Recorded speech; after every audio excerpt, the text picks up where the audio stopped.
Hello. I will just. Hi.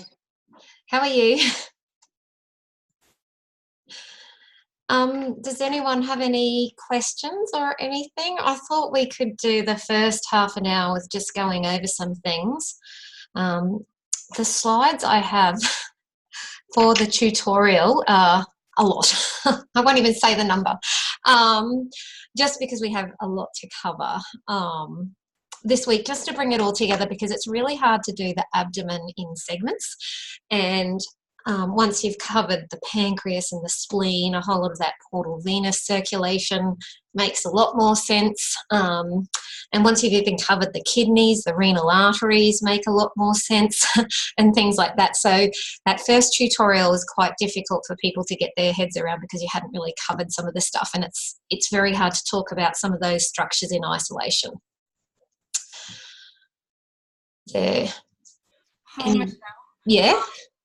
I know that you said last time you prepare it sometimes on the day before you present. Yeah. If you could, if by any chance to have that for us so we can follow along, like I just write notes easier when it's tactile. If not, I understand. I know, I was still going through the emails this morning and adding things where people had asked to go through labelling questions. So I'm sort of guided by what people send in. And what sort of questions have come through. So I have a bit of a scaffolding, but then it would probably change. Like, and you'd be flipping through things because I am literally doing it up until like I open the Zoom. And that's trying to be flexible, trying to gauge what people are getting their heads around and what's being covered, and also what deficits we found from the tutorial before, particularly for the abdomen. I can try and do it for some of the other tutorials, but I do notice when people send in an email or ask a question on the forum, I think, oh, okay, well, we'll go through that in the tutorial, because the tutorial is not really meant to be a lecture. It's meant to be, the lectures are where you get the information. The tutorials are just a discussion. So they're not supposed to be, here's the PDFs and watch it, if that makes sense. And you'll find that with all the other tutorials as you go forward in the sonography program, they'll generally be more of a discussion rather than anything. Some might send you out a case, or, like when I take the master's students, I'll send them a case and say, okay, we're going to discuss this, but it's just that slide, and we just sit there and have a discussion. So yeah, I've added about 50 slides to this just in the last half hour, if that makes sense. So it might cause more confusion than, I think it'll be all totally jumbled up if I sent them out earlier. Sorry about that. I can start it early and just start recording. It's just the recording might go for hours, but I just thought this might be a good question and a good opportunity to ask questions. And then, and even about the image labelling, although I did get some students ask about some of the image labelling, so I've incorporated that into the slides, and you'll get those slides. Was there any questions about any of those? I have a question. Just when I'm trying to understand it a bit more, I do go to Google and YouTube. Which can be wrong. Yes. Google can. There's a lot of things related to anatomy that are incorrect on Google. Yes, I have figured that. And sometimes I'm not sure, but Sharon repeats quite a few things on the lectures, which is really good. But then I get quite confused if she's said the same thing, or maybe slight details are different. But sometimes it does confuse me a little bit, just like with facts and figures and Yeah, anatomy can be confusing because there's quite a few eponyms, which are when we name a structure after a person, but then they also have an anatomical name. So we'll discuss the ligamentum teres today, and that can also be called the round ligament. And both of those are correct.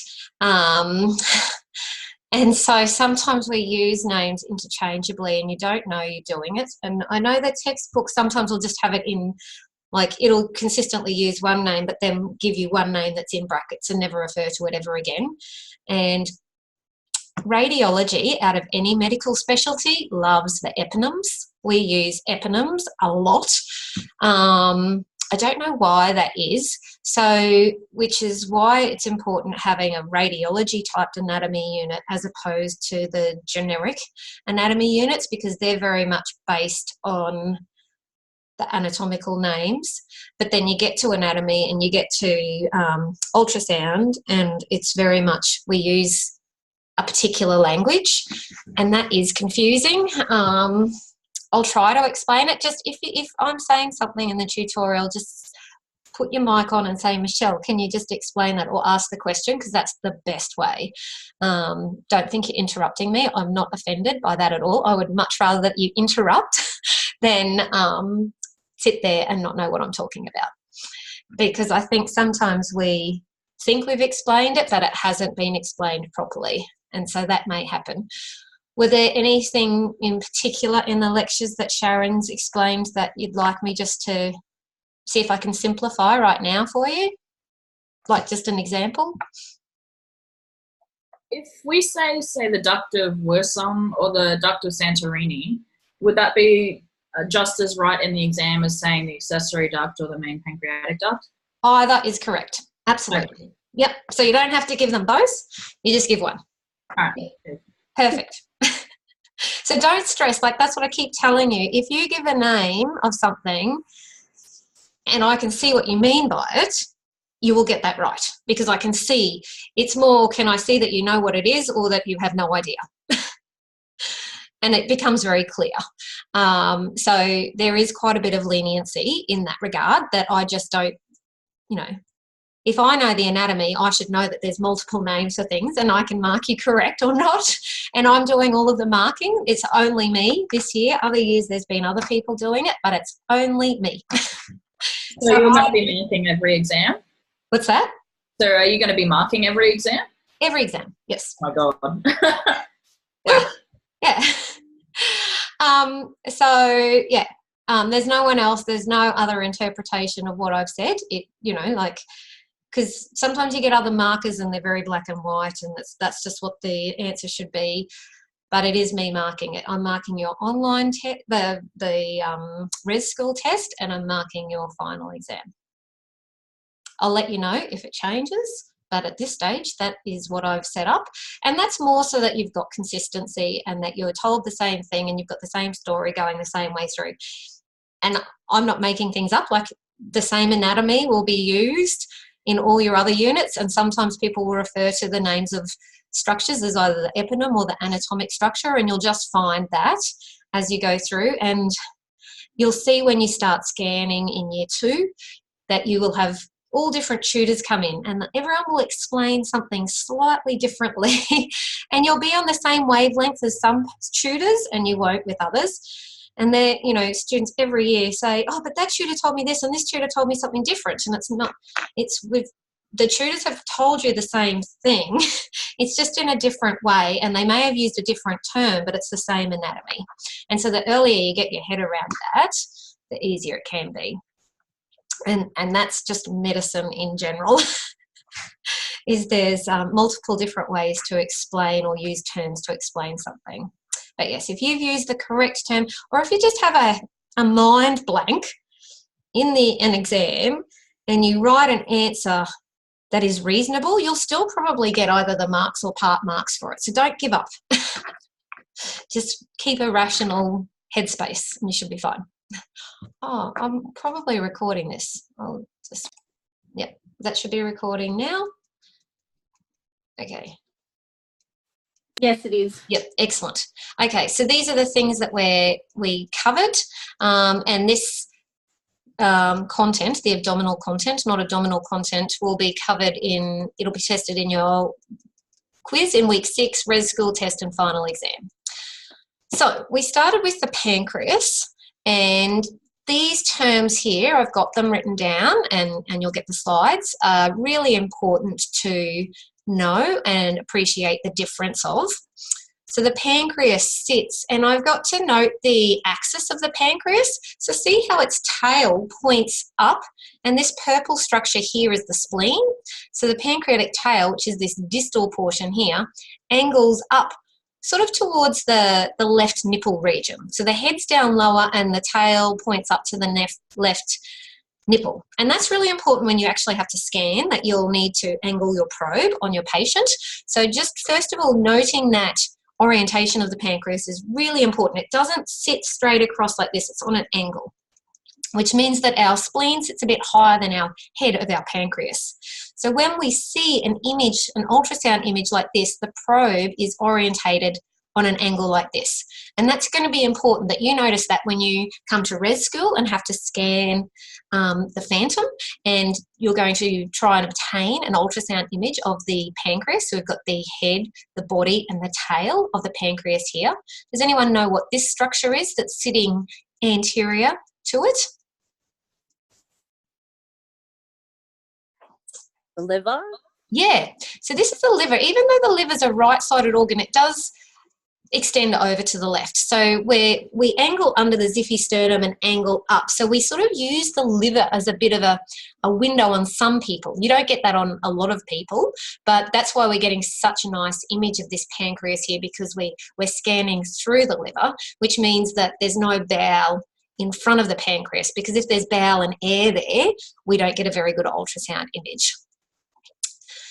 So you can see when we look at this image here, you can see that the tail is still higher than the head, and the tail comes over and sits within the spleen, which sits over here on the left. It sits in the splenic hilum, and the splenic vein is sitting posterior to the pancreas. So if we go back to this image, this is anterior and this is posterior. So the splenic vein is sitting posterior to the body and the tail of the pancreas, which we can see body and tail and the splenic vein posterior to the pancreas. Does that make sense?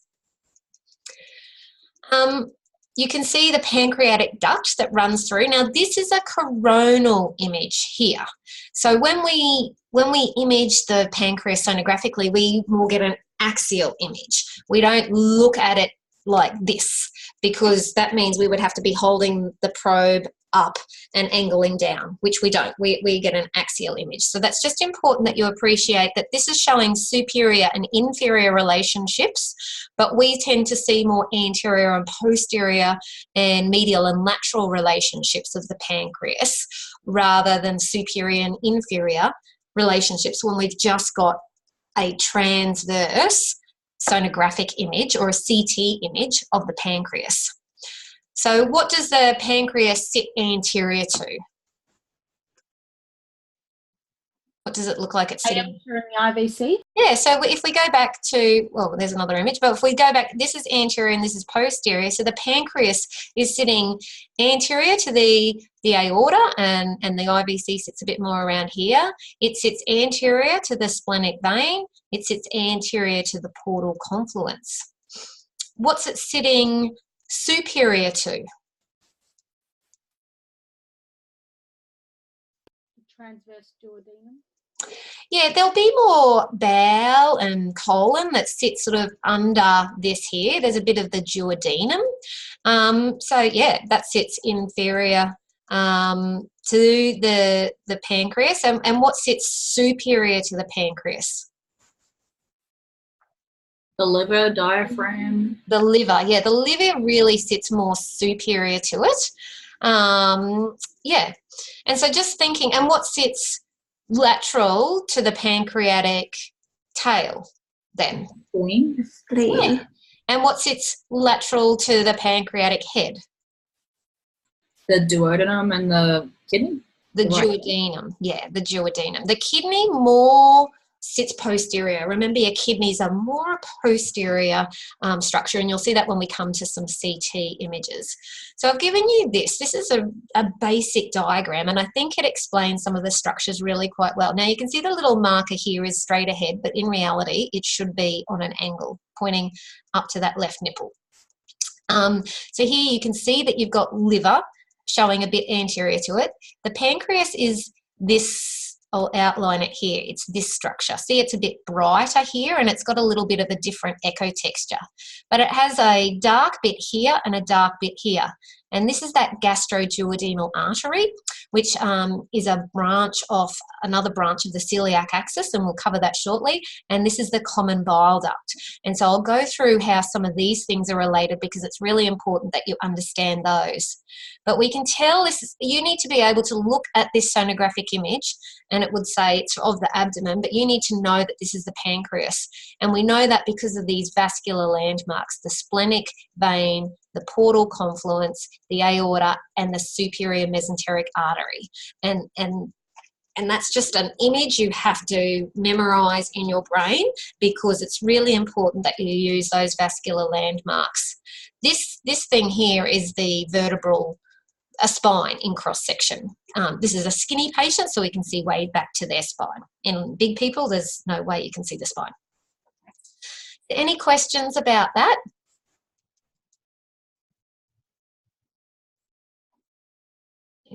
No? Okay. So this is the same sort of question. This was one of your labelling questions. What's this back here? The vertebral body. Yep. And so this is, if you see this is a really good thing that you can use to say, okay, that's the back, because this is a transverse image. This is the front, this is the right, and this is the left. So what's this vascular round structure in short axis we see immediately anterior to the vertebrae? The aorta. And we've got the IVC here. Now and this is the SMA and splenic vein and portal confluence. Now I had someone ask a very good question and they said, how can you tell the difference? What actually is the portal confluence? So the portal confluence is really this point right here at the level of the pancreas, because it's where the splenic vein is coming across and it's coming up and joining with our superior mesenteric vein. Our superior mesenteric vein is coming from underneath the patient. It comes up in a vertical orientation, and our splenic vein comes across in more of a horizontal orientation. The point at which they meet, that meeting point, is called the portal confluence. And then beyond that, it becomes, and superior to that, it becomes the main portal vein. So the portal confluence, you will call a portal confluence basically at the point where you see the splenic vein. And that's how you know to call it portal confluence and not main portal vein. Is there any questions regarding that at all? We'll go over that a bit more, but I'm just hoping people are understanding the term portal. Confluence means a junction. Okay. So then we transfer exactly what we were looking at to a CT scan. And we talked about the kidneys before. See how the kidneys are more posterior here? So they sort of sit more posterior to the pancreas. And so we've got our aorta here. What's this thing coming off here, do you think? Is that the celiac axis? SMA. It's the origin of the SMA. Yeah, so and the reason we know that is because we're at the level of the pancreas, and the celiac axis actually sits a bit above that.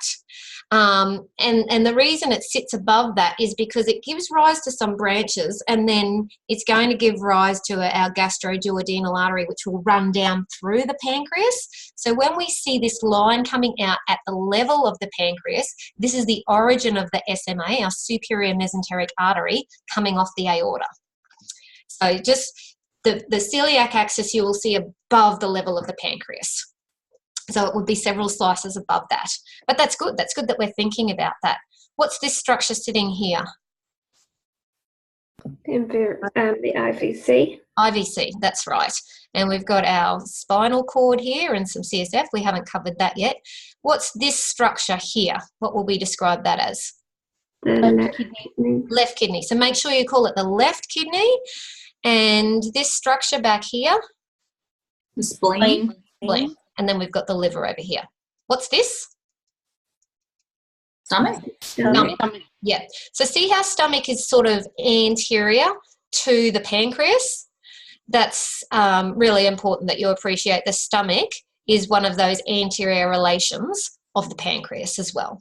And you can see here that liver sits more anterior to it as well. It does sit to the right, but it does sit anterior as well. I've given you the answers there. And then this one's exactly the same. We can see here, we've got the aorta. This is the level of the pancreas. So what's this here? SMA origin. And what are we going to call this here? Portal confluence. Portal confluence, because we can sort of see the splenic vein, which is going to travel over to our spleen sitting over here. We've got a bit of our left kidney there. They've called it portal vein. I'd probably call it portal confluence. Maybe they're calling it portal vein because it's a little bit above where the splenic veins join. Either of those answers are correct though. Now, we're familiar with the different parts, the head, the body and the tail. This is probably more the neck, but it's more head, body, tail of the pancreas that we need to know about. Can we see the uncinate process in this ultrasound image here?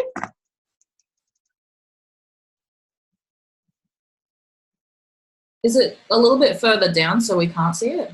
Yeah, they show it as a bit, it's a posterior, but a posterior and inferior structure. I mean, you could probably say this is the very start right at the back here of the uncinate process, but the uncinate process is, I've got some pictures, it's more an inferior part of the head at the back.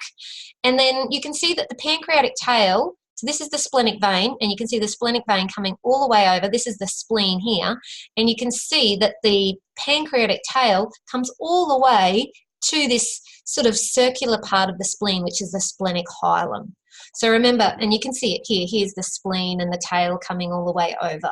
So the hilum is where the vessels enter and exit the organ, which is where this vein is coming around to, so it's draining blood back this way, isn't it, the vein? And then the splenic artery would take blood to the spleen. So the splenic vein is exiting the spleen and coming over this way to join up with the SMV to make the portal confluence and then take blood to the liver. I think we've covered the orientation of the pancreas, which is up here. So you can see that the bowel, the colon, sort of sits inferior to it a little bit, and that's just showing where the pancreas sits in relation to the colon or the large bowel. So this one with this shape is the large bowel. So this is the uncinate process. So in a coronal view, your uncinate process is here. So that axial image of the CT was at this level, or the ultrasound. So we can't really see the uncinate process. We would actually need to move our probe down on the patient to see the uncinate process. Got a question? I think that's someone giving an answer. What's these little two parallel lines in here? What's that in this ultrasound image? Would it be the pancreatic duct? Pancreatic duct, yeah. So often, you know, the pancreas in a real patient, this is the phantom that you're going to take images of at res school, which allows you to see everything nice and easily, because once you start looking on a real patient, the pancreas is actually really difficult to see, which is why it's so important to be able to identify at sight. And I find sometimes on difficult patients, the way I know where the pancreatic tissue is that I actually see this pancreatic duct. And I go, okay, that pancreatic duct is going to be sitting in the pancreatic tissue, and it sits sort of, you know, in the middle of the pancreatic tissue. So we've got our main pancreatic duct and our accessory pancreatic duct. You can see when I've given you the things for res school, I'll give you a picture of the patient and I'll show you the orientation that you need to hold the probe, and that's the orientation that the pancreas sits, and that's the way you need to hold your probe to get this. We call it a transverse view of the pancreas, but it's really a long axis view because we're looking at the long axis of the structure. I think we've covered this. Now, remember the pancreatic duct joins with the bile duct, and together they come and empty into this second part of the duodenum. And so it's really important that we connect up our pancreas to our duodenum and get all of these structures. So our pancreas really connects a lot of structures. It connects up our spleen because of the splenic vein sitting behind it, and the tail goes to the splenic hilum, and then it extends over to this duodenum, and the bile and the pancreatic enzymes enter into the duodenum via a little hole. And what's that hole called? Sphincter of Oddi. I couldn't quite hear you. Sorry, the sphincter of Oddi. Yes, so the sphincter is this muscly ring. So a sphincter is more a muscly area, and so it holds up it allows it to shut, and it allows it to open to let the bile and the pancreatic juices into the duodenum. And the ampulla of Vata is the common area where the bile duct and the pancreatic duct join. So an ampulla, remember we've discussed, is a widened area. So you can see they come and join to this widened ampulla area here, and then that empties in at this duodenal papilla or through that sphincter of Oddi, which is the muscular ring that either stops the juices being allowed to go into the duodenum or opens it up. I hope that makes sense. Is there a name for the point where the common bile duct and the duct of Wirsung join, or is it just they join at that ampulla of Vata? The ampulla of Vata is really the common area, okay. And that's really what we term. There can be multiple names, but just keep it simple and just understand it as that so far. Okay, so it's just the bile duct and the pancreatic duct that are joining here at this point. And you can see the bile duct coming down, the pancreatic duct, and sometimes not everyone has this accessory duct. So the main pancreatic duct is the one that you really need to be aware of. And so the duodenum does this C shape with its 4 different regions around it. And so it gets bile coming through here and pancreatic enzymes coming through the pancreas. Okay, so the papilla is really what we call the opening. There's so many different terms, but as long as you're in the right region and calling it the right thing. Now this is a bit of a head spinner, and I think I'm getting you to do this in res school. So now we're going to put the probe in this orientation. So the probe's in a longitudinal orientation of the patient, and we're getting a longitudinal view of the body. And so this is the pancreas here. I'll outline it. It goes around here and all around down here. This is our superior mesenteric vein. So before I said your superior mesenteric vein comes up that way and your portal vein comes along, not your portal vein, your splenic vein comes along this way, and together they make the main portal vein. So because we've got the probe in this orientation, we've got an image of the long axis of the superior mesenteric vein. So if we moved this probe in this orientation out towards the left, we would just see the splenic vein in short axis. It's a bit hard to get your head around, but what I wanted to just show in this is the uncinate process all down here, and it's more this inferior extension of the pancreatic head that sits in the posterior aspect of the pancreas.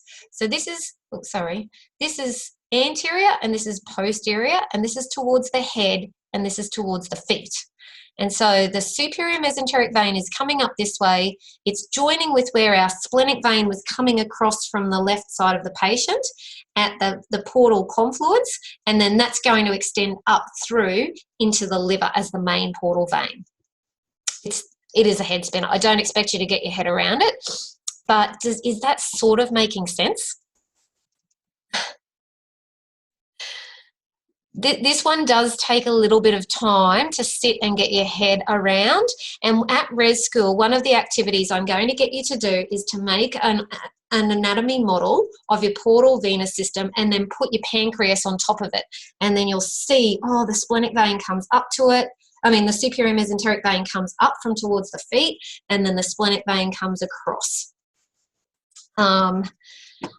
when we get a picture of the portal venous system, I'll show you how we got this image here. So if you're not understanding it, don't stress at this point. We will try and explain it some more. This is showing more of the uncinate process of the pancreas. So we've got the probe in a longitudinal orientation. The head of the patient's up here, the feet of the patient's down here. We've got the IVC at the back, and we're sort of seeing main portal vein here. We have superior mesenteric vein would run up through this way. We're not sort of seeing it at this point. And this is the same image sort of as this, but we're not getting the long axis of the superior mesenteric vein. But remember, the superior mesenteric vein does not communicate with our IVC, whereas our superior mesenteric artery arose from our aorta. Our superior mesenteric vein comes and joins with that portal venous system, which sort of runs in parallel with the IVC. So just mentioning this, I'm just trying to get your head around it, and hopefully by the end of this tutorial, that will make a bit more sense. I think we've covered this. You can see the ampulla. The ampulla of Vata, or the hepatopancreatic ampulla here, is the combination of where the bile duct and the main pancreatic duct join together, and then the point at which it empties into the duodenum is the duodenal ampulla. Hoping that makes sense. Here we have the superior mesenteric vein. So it's coming up here, and then we've got the splenic vein coming across. So what we were looking at in that long axis picture is we had the probe coming, yeah? Sorry, that hepatopancreatic ampulla, that's the ampulla of Vata? Yep. Okay, thanks. So once again, that's the ampulla of Vata with a capital V is the epinym. That's that bit there. Dr. Vata somewhere named it. Either name is correct. Another one of those ones we talked about before, yeah.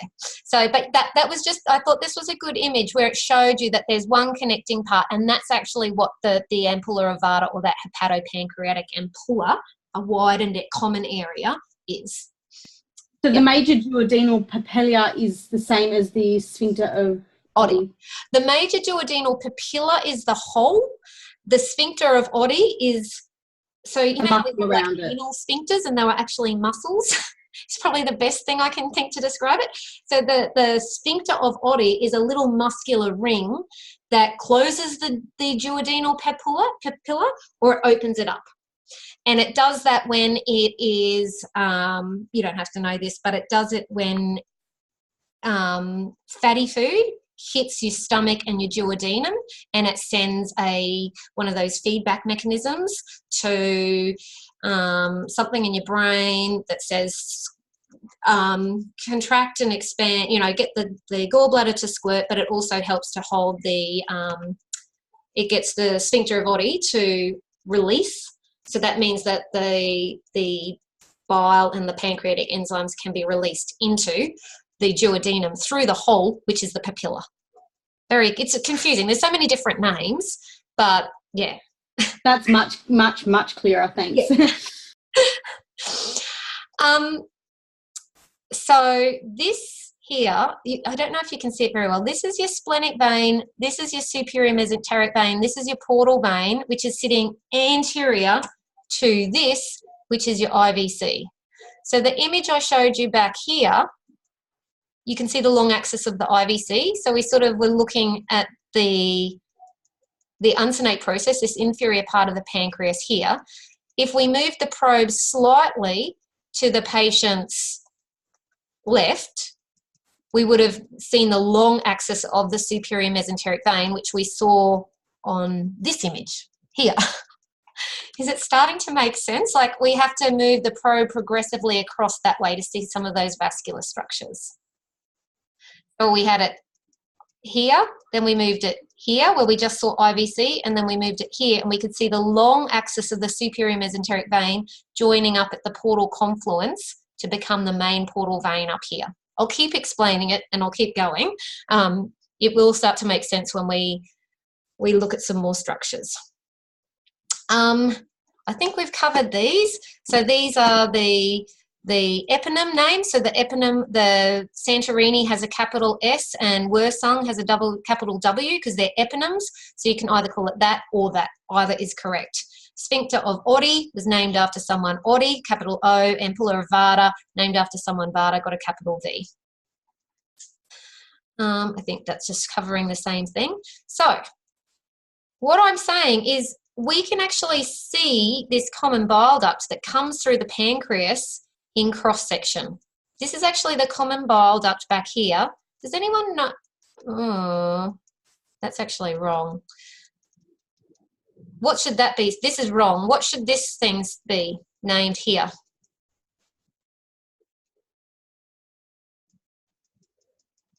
Anyone want to have a clue? A guess? Artery?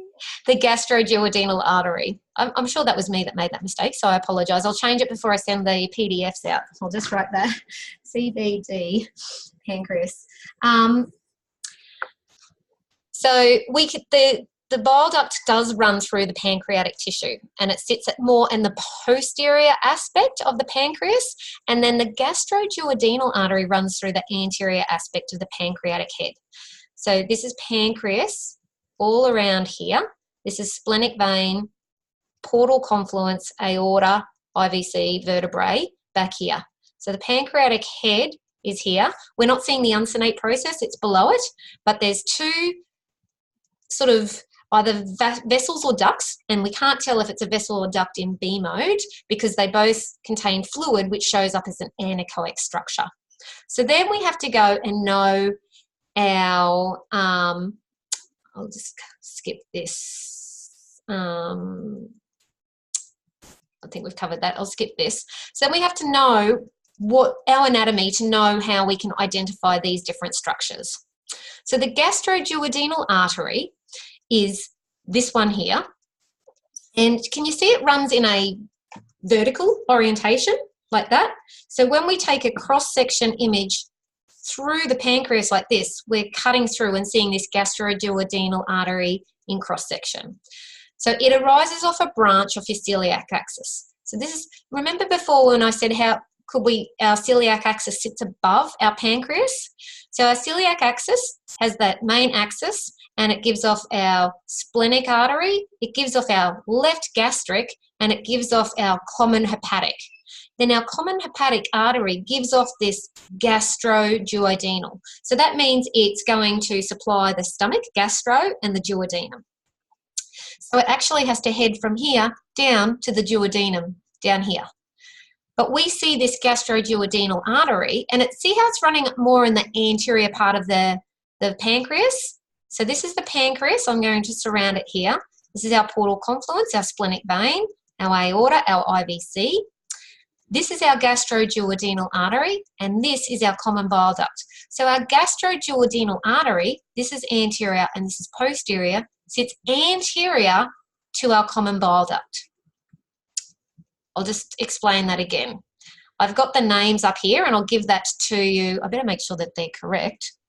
Yep, gastroduodenal. Yep, I'm sorry that the other one's incorrect. I don't know how that happens. I think when you label 20 million things so quickly, mistakes happen. So we can see these on ultrasound, and so obviously we have to know what those structures are. And we also have to know that they're normal structures and that they're not something that's going wrong with the pancreas. Is there any questions relating to this gastroduodenal artery at all? Have I explained it reasonably well and why we see it in cross-section like this? Hopefully. Does it make an indent on the anterior of the pancreas? No, it actually runs through the pancreas. So it actually sits within the pancreatic tissue. That's probably not a great image. It runs very close to it, but we usually see it running through the pancreatic tissue. And on this image here, you can possibly see that it's got brighter echogenic walls because it's an artery, so it's got a bit of a thicker wall compared to the duct. Because arteries have those 3 layers of wall, the adventitia, the media, and the intima. which, yeah, if you haven't covered it in human body systems, you should be covering it at some stage. Okay, so I've got that labelled. This is just a angiogram, so it's a plain x-ray with dye that has been injected into the aorta to show the vessels. But this is of the celiac axis here, and the celiac axis can also get called the celiac trunk. And then we've got the common hepatic artery, and then it gives off the gastroduodenal artery. After the common hepatic artery gives off this gastroduodenal artery, it then becomes that hepatic artery proper. And that's why you see those different names. Vessels change names after they give off branches. And so then that hepatic artery proper then divides into a right and left hepatic artery, as you can see here. Does that make sense? Hopefully.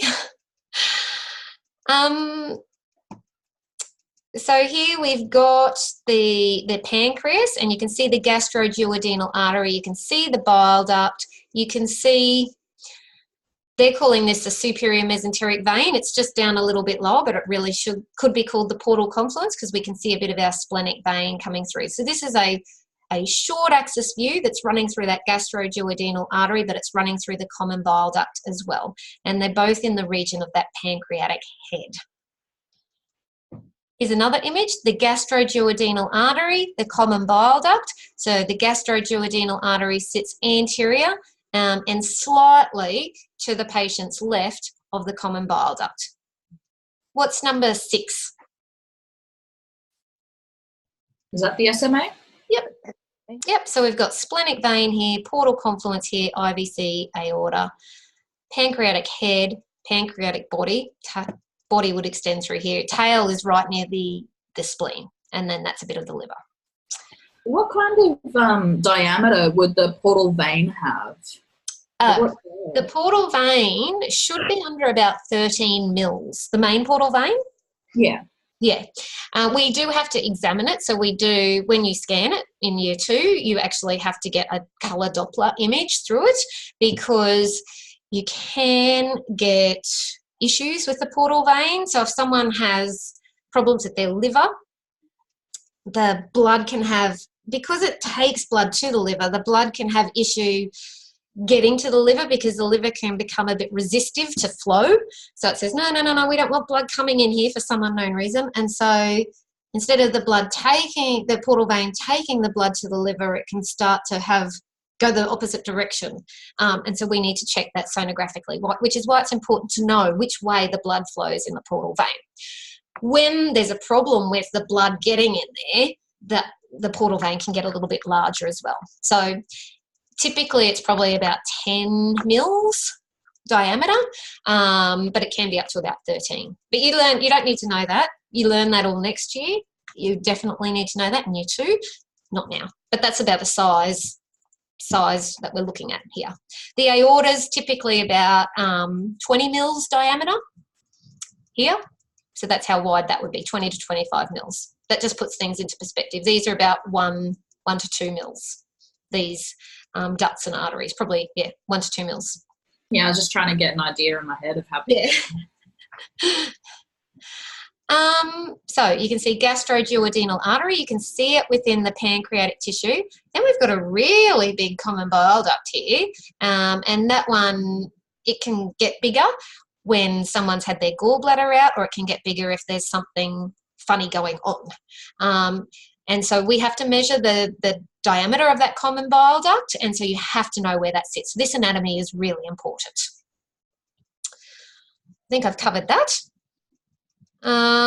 Okay, so the portal venous system, this is just going over what I was talking about when we were looking at that long axis of the pancreas. This is the superior mesenteric vein that comes up. This is the splenic vein that comes across. Together, they make the main portal vein. The inferior mesenteric vein, it's always drawn like this. Yeah, don't really see it. It's quite it's much smaller in caliber than the superior mesenteric vein, and there's a whole lot of bowel that sits around here. So imaging wise, we don't tend to see this inferior mesenteric veins. It's more of a subvein. The main two veins that combine together are this splenic vein and this superior mesenteric vein. At this point here is the portal confluence right there. So that's typically what our level is when we're taking that axial view through here, is right through here, because we see this splenic vein. As we go down to see the uncinate process in short axis, we do see that superior mesenteric vein in short axis. But when we're taking an image in transverse like this, we do see this gastroduodenal vein, artery, in short axis as well.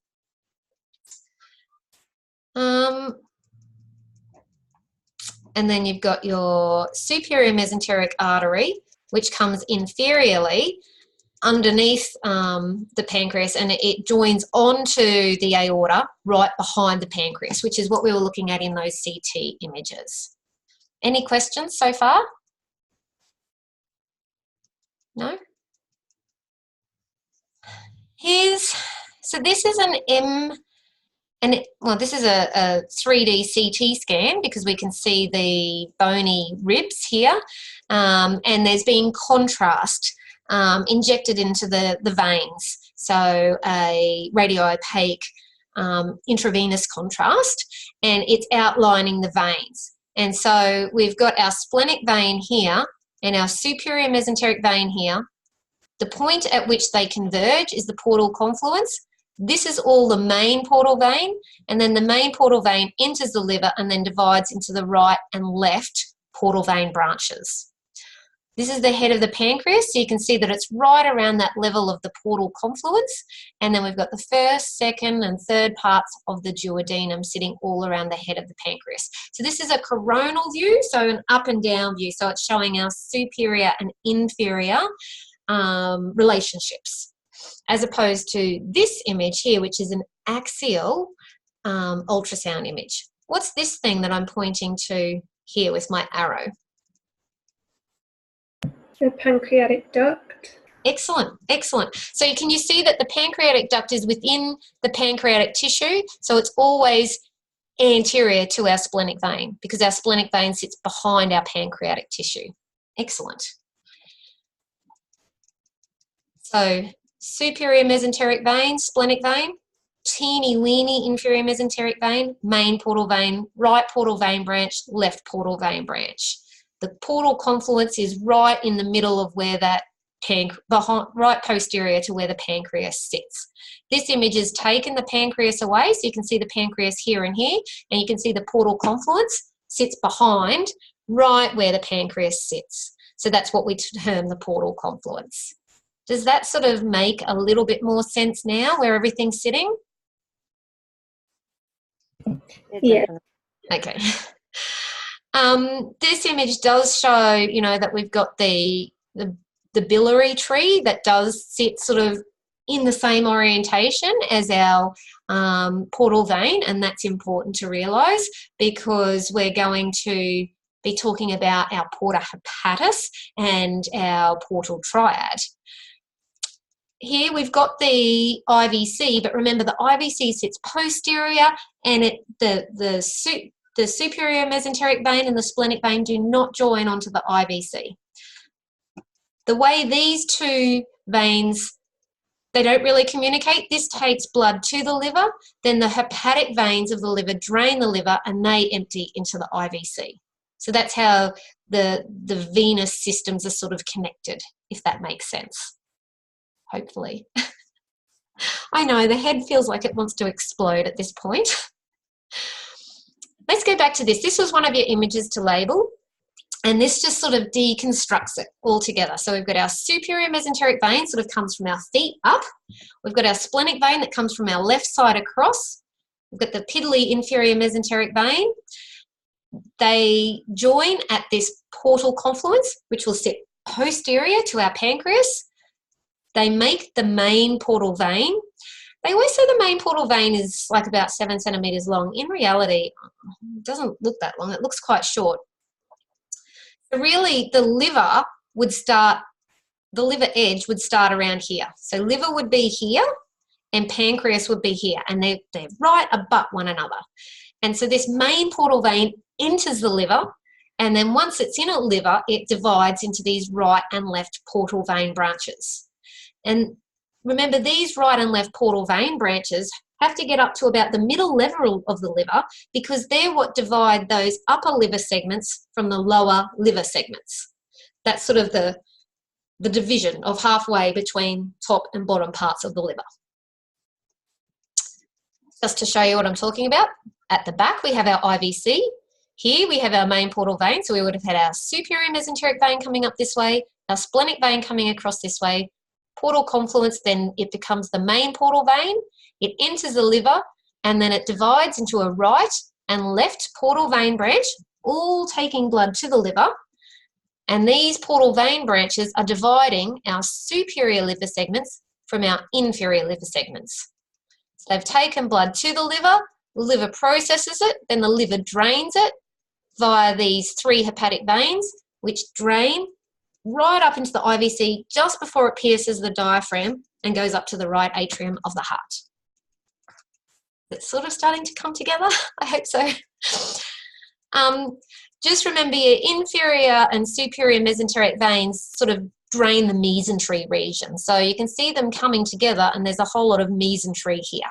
And so they've got mesentery in their name, don't they? So they're bringing the blood from the mesentery up to the liver.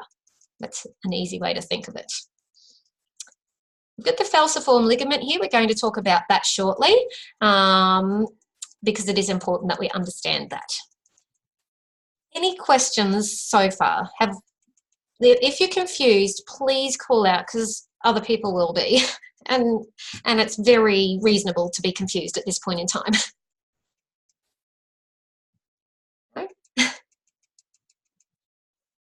Okay, I'll keep going. I'm hoping it's coming together a little bit more than last week, now that you've studied the spleen and the mesentery and the pancreas.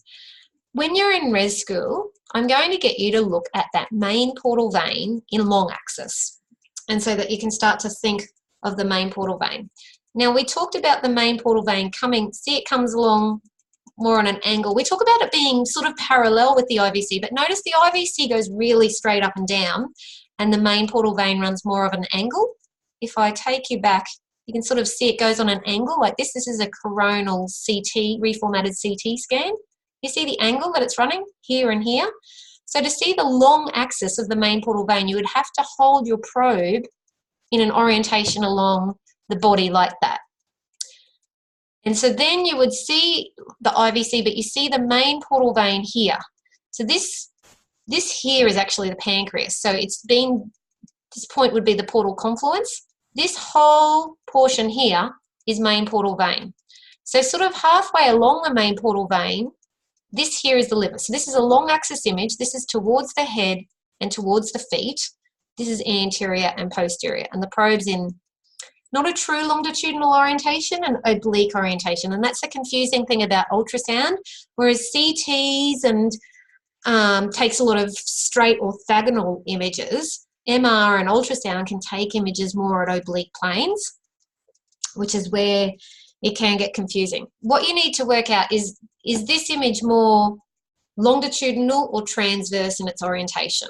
And this one's more longitudinal. It's closer to a longitudinal view. So this is going to be towards the head, and this is going to be towards the feet. This is anterior, and this is posterior. So this is the liver. Our diaphragm would be up here, and then our chest would be up here, and then our pancreas is inferior to our liver, and then our bowel and everything sits down further down here. So our main portal vein's coming up, and it's joining at the liver, and this point here, where it enters the liver, is what we call the porta hepatis.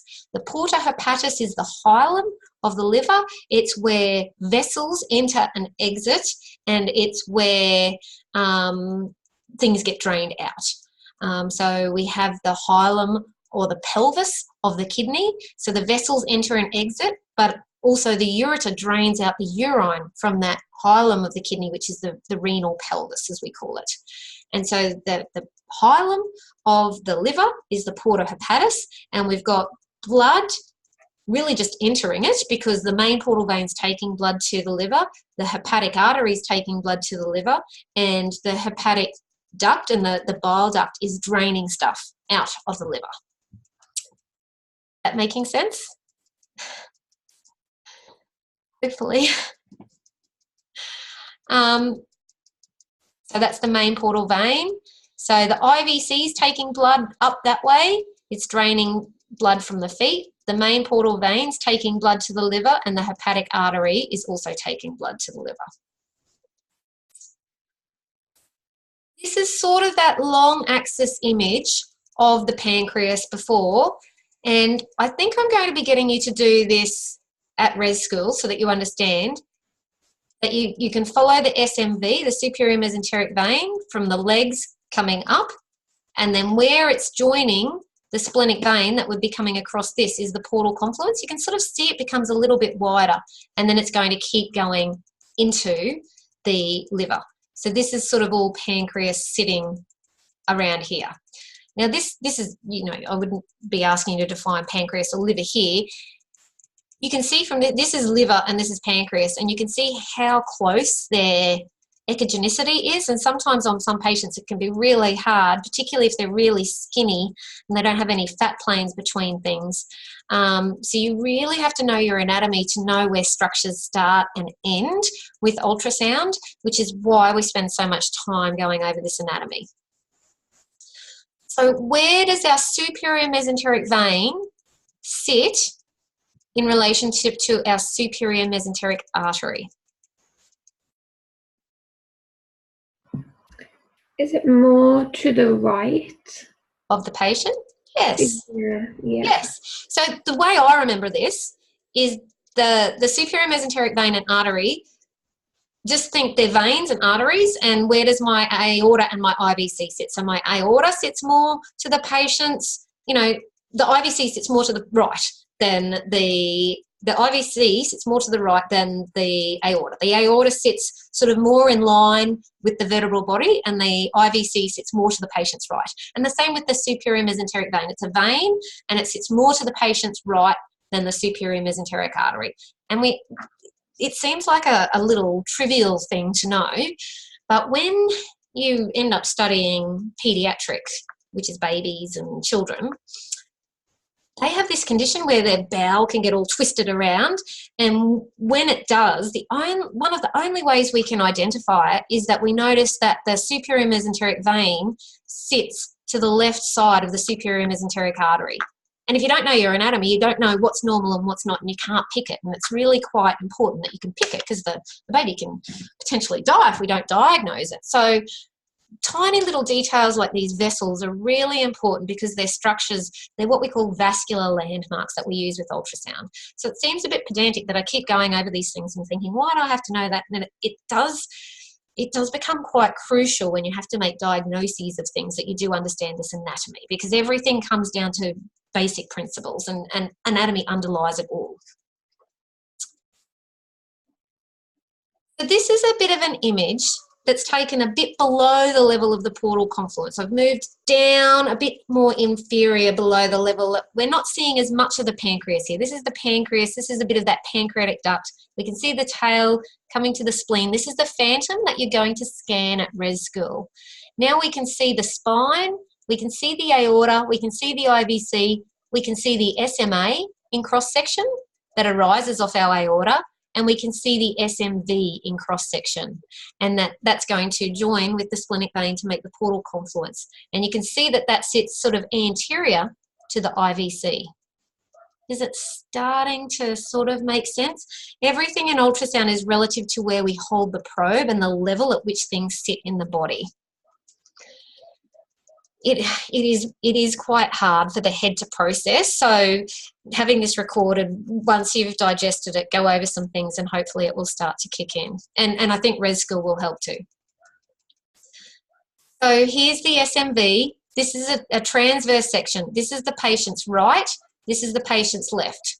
The SMA arises off the aorta, so it's always going to sit on the side of the body that the aorta sits. The SMV isn't related to the IVC, but it's more on the patient's right side. These sit more to the left or midline, but these sit a bit more to the patient's right. So this image is quite good at helping you appreciate that. I just threw this CT in as well because it shows the SMA and the SMV. It's below the level of which we're hitting the portal confluence.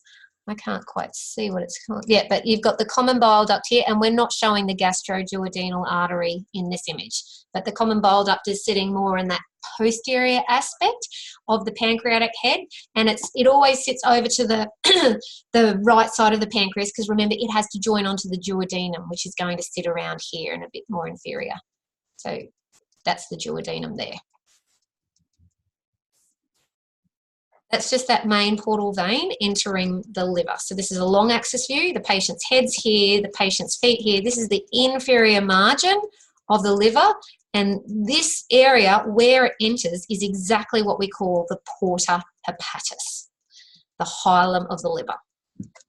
This is the porta hepatis. Why can't we see the main portal vein extending any more superiorly in this long axis view here? Because it's changed direction? Yeah, it sort of does. So it comes up. What happens to the main portal vein as it goes up?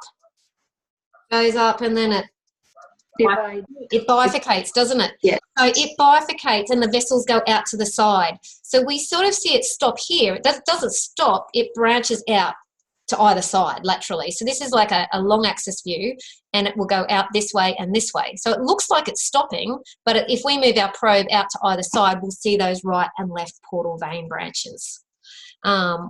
Just because they don't continue in the midline, in the direction that way anymore. We had the probe like this, and so we couldn't see anything up here because the veins had branched out to either side. If we move the probe up a little bit higher into the liver, this is what our right and left portal vein branches look like.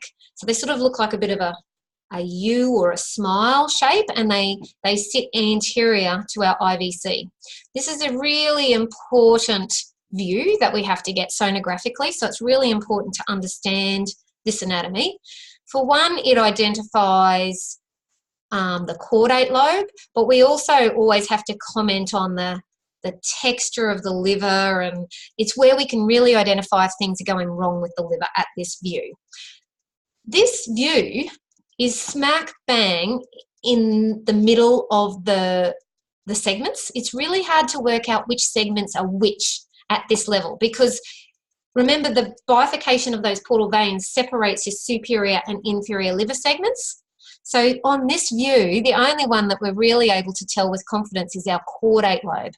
Caudate lobe's often the forgotten lobe. It's segment 1, and you can see it just here. It sits right at the back, and it sits right around. It sits between the sort of main portal vein and the IVC. So the main portal vein would have come off here, and then it's divided. It would sit below. So if we move the probe down a little bit, we would run into main portal vein. But this is the caudate lobe here, this little rounded bit right at the back of the liver. So this is a transverse view. So this is anterior, and this is posterior, and this is right, and this is left on the patient, which is why we know this is the right portal vein branch, and this is the left portal vein branch. Does that make sense? Let's look at some more and we'll see. From this level, if I move the probe down a bit lower towards the patient's belly button, I get this view. So what's this structure here?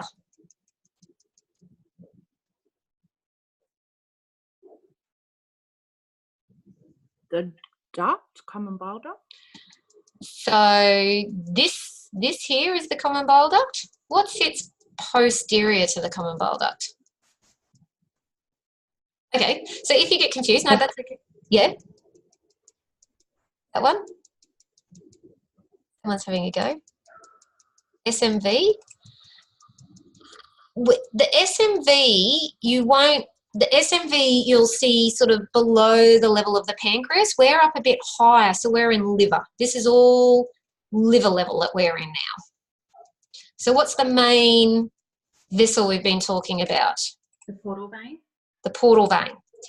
So if you look at an image like this and you get confused, which is very easy to, let's go back to first principles. It's sort of transverse. This is anterior, this is posterior, this is right, this is left. And you think, oh, I don't know what's what. Let's always go back to our spine. Where's the spine? Here's our spine. This is our aorta. What's this structure here? Sits to the, yep. IVC, is that right? It's your IVC. So it sits to the right. So notice that the IVC is sort of encapsulated by the liver and the aorta is not. And when you start having a look at your CT scans, you're going to see that the liver sort of encapsulates the IVC. Can you see that? Because the aorta doesn't get sort of enveloped by the liver, but the IVC does. And so our caudate lobe that we were just looking at before is this part of the liver. It sort of envelops the IVC here. So this is the IVC, and sitting anterior to that is our main portal vein.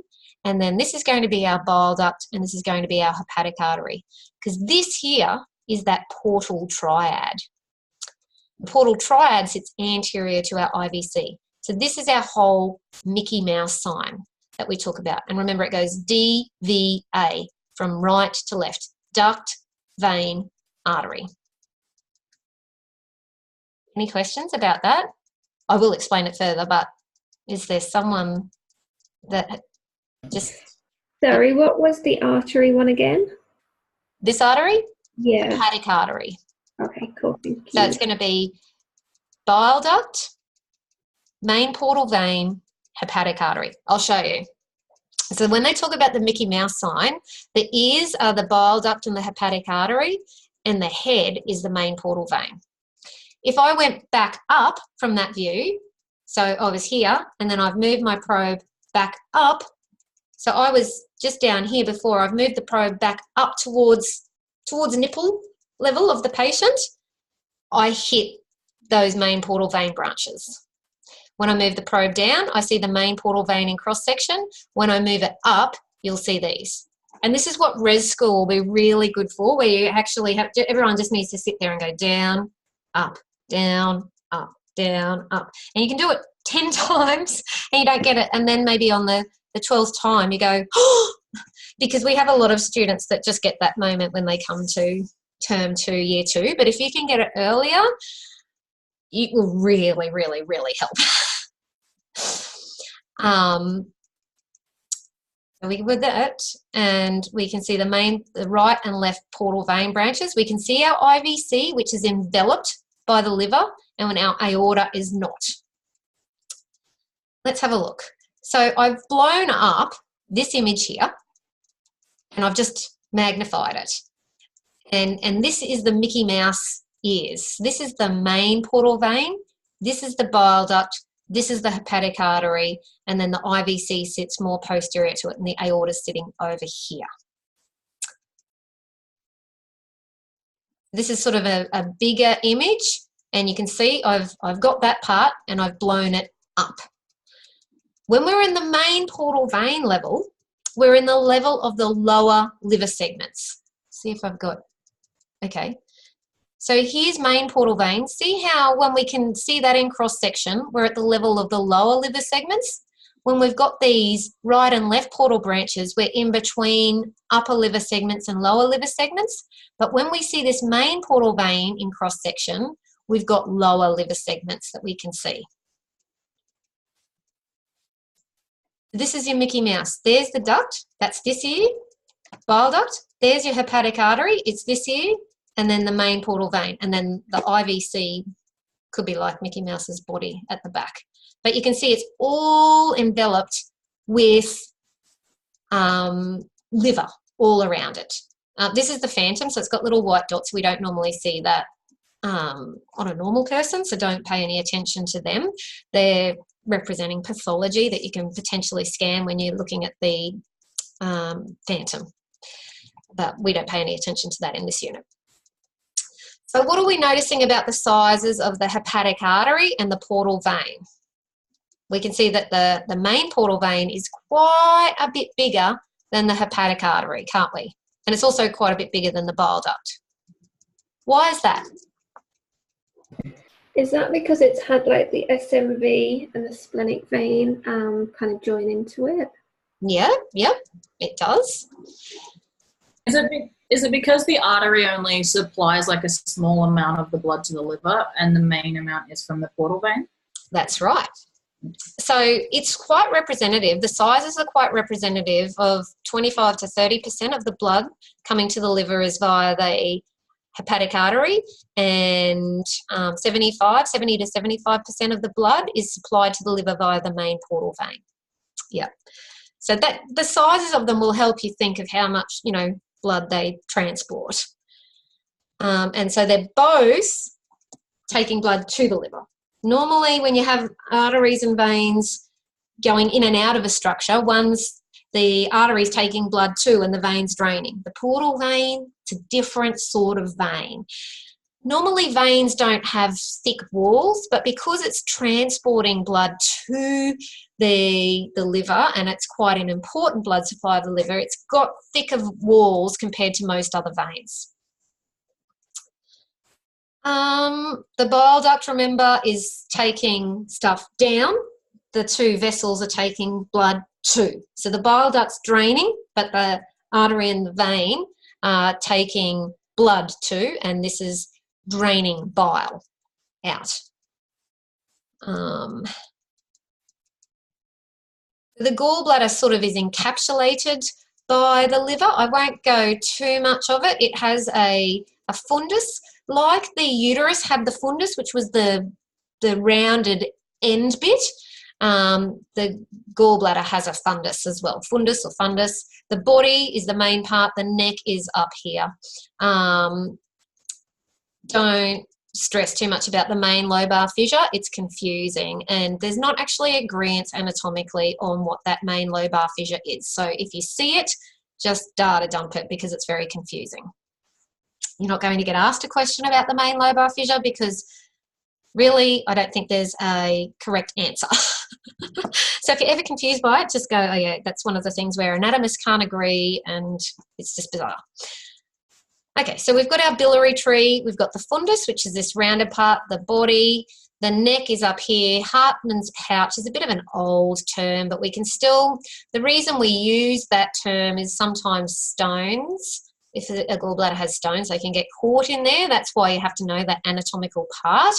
And then the cystic duct is the duct that joins with this common hepatic duct, and it's got all these little valves. Once again, it's an eponym. They can be called cystic valves or spiral valves or valves of Heister. So it's named after someone, so it's got a capital H. Any of those are correct. There's intrahepatic ducts, so ducts that sit within the liver. So hepatic means it sits within the liver. So there's a right hepatic duct and a left hepatic duct. They drain down, they join the common hepatic duct. So that means this is all sitting within the liver. And then the cystic duct is the joining part of the gallbladder. Then they join together to become the common bile duct. The common bile duct joins with the pancreatic duct to make this ampulla of Vata here, which then drains through this duodenal papilla and this sphincter of body.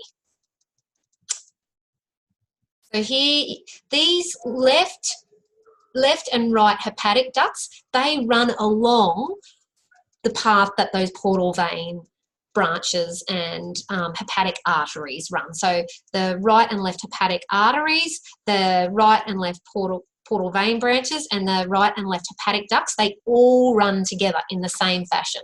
So you can see, if you could say, draw the main portal vein here and the right and left portal vein branches, and they sit exactly in the same spot, except that these ducts, where do they sit relative to the veins, you think? More right? More to the right and more anteriorly as well. Yeah, because they're just going to stay in the same relative position as they did at that porta hepatis with the Mickey Mouse orientation. Yeah. To simplify it, just go back to basics and everything is sort of similar to this. You can see the Mickey Mouse sign here, and we can still work out which is duct and which is artery. The duct sits more to the right, the artery sits more to the left, and the portal vein sits more at the back. That sort of deconstructs this crazy busy stuff here. you've got the duct sitting over to the patient's more to the right, and then the artery, which arises from this celiac trunk, it does this bit of a loop, it's over to the right, closer to the aorta, is a good way of thinking of that as well. We've covered that. Does that deconstruct this portal triad a bit more and simplify it down? Hopefully. Yeah. So remember, it's all encapsulated by the liver. This is all liver out here. And so the IVC, if you ever get stuck at liver level, it's generally incorporated into it's not part of the liver, but it gets surrounded by the liver. So if we got the black and white image, what would this structure be here? The common bile duct? Yeah, because we can see that it's connecting up to the gallbladder. So this would be our cystic duct. What would this be here? The hepatic duct? Hepatic bile?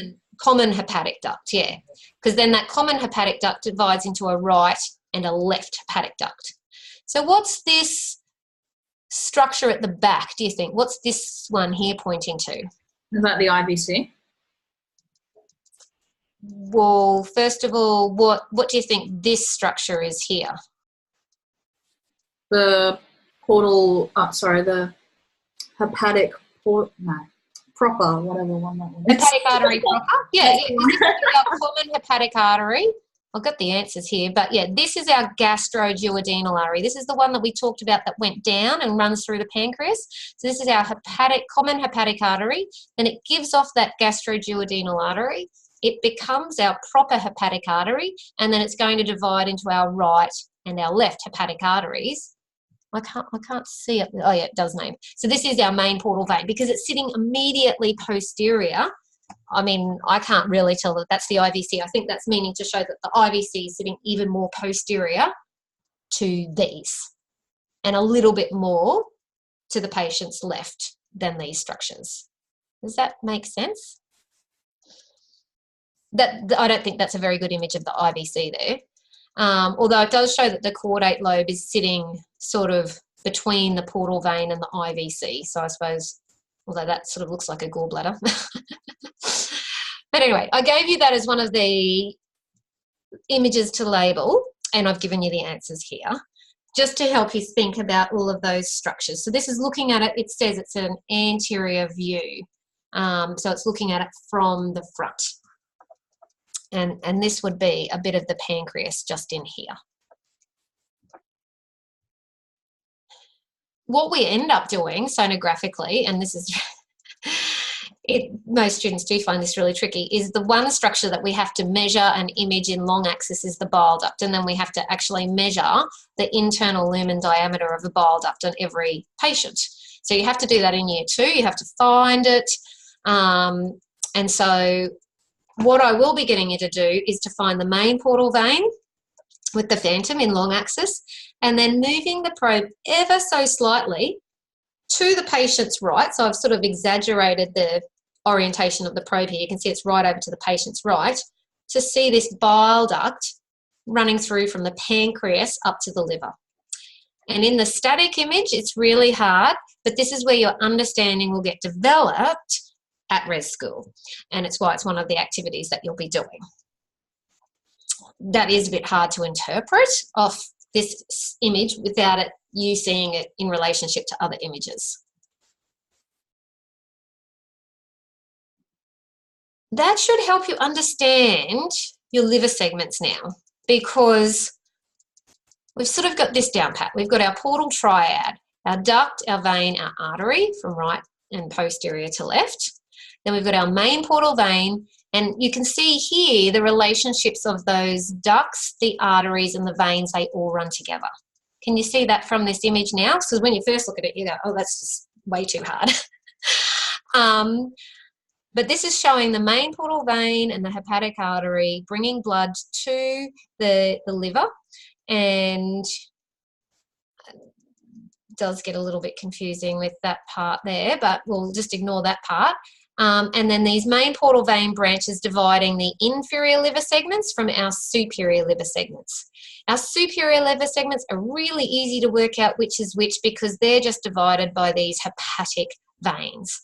So we've got 7A, 4A and 2 as our superior segments, and they're divided by these hepatic veins, and that's really quite simple. 6 and 5 can be hard to differentiate. You often have to follow this right hepatic vein down. This 7 and 6, they're actually posterior. So they're the ones that sit more towards the patient's back. And this 8 and 5 actually sit more on the right of the patient but to the front. And I'll show you what I mean when we look at some images. This is your right hepatic vein. Can you see that this would be up the top part of the liver, and this would be segment 7 at the back, and this would be segment 8, which is more at the right at the front of the liver. Can you see that segment 7 is more closer to the patient's back? The back would be back here and the anterior part of the liver is here. We've got the IVC, which sort of looks like it's encapsulated by the liver. It's not really, but there's usually liver all around it. And then between the portal vein and the IVC at the back sits the caudate lobe. And we see that caudate lobe a bit more superiorly in the liver.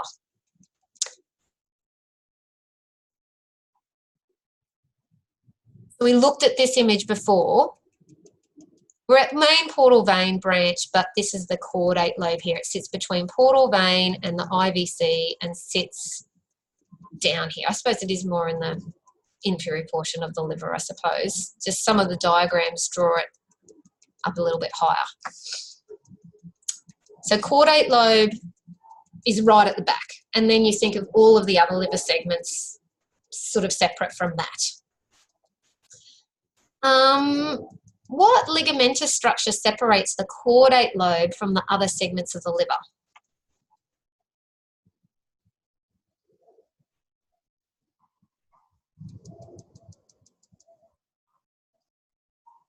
That's not the coronary one. Ooh.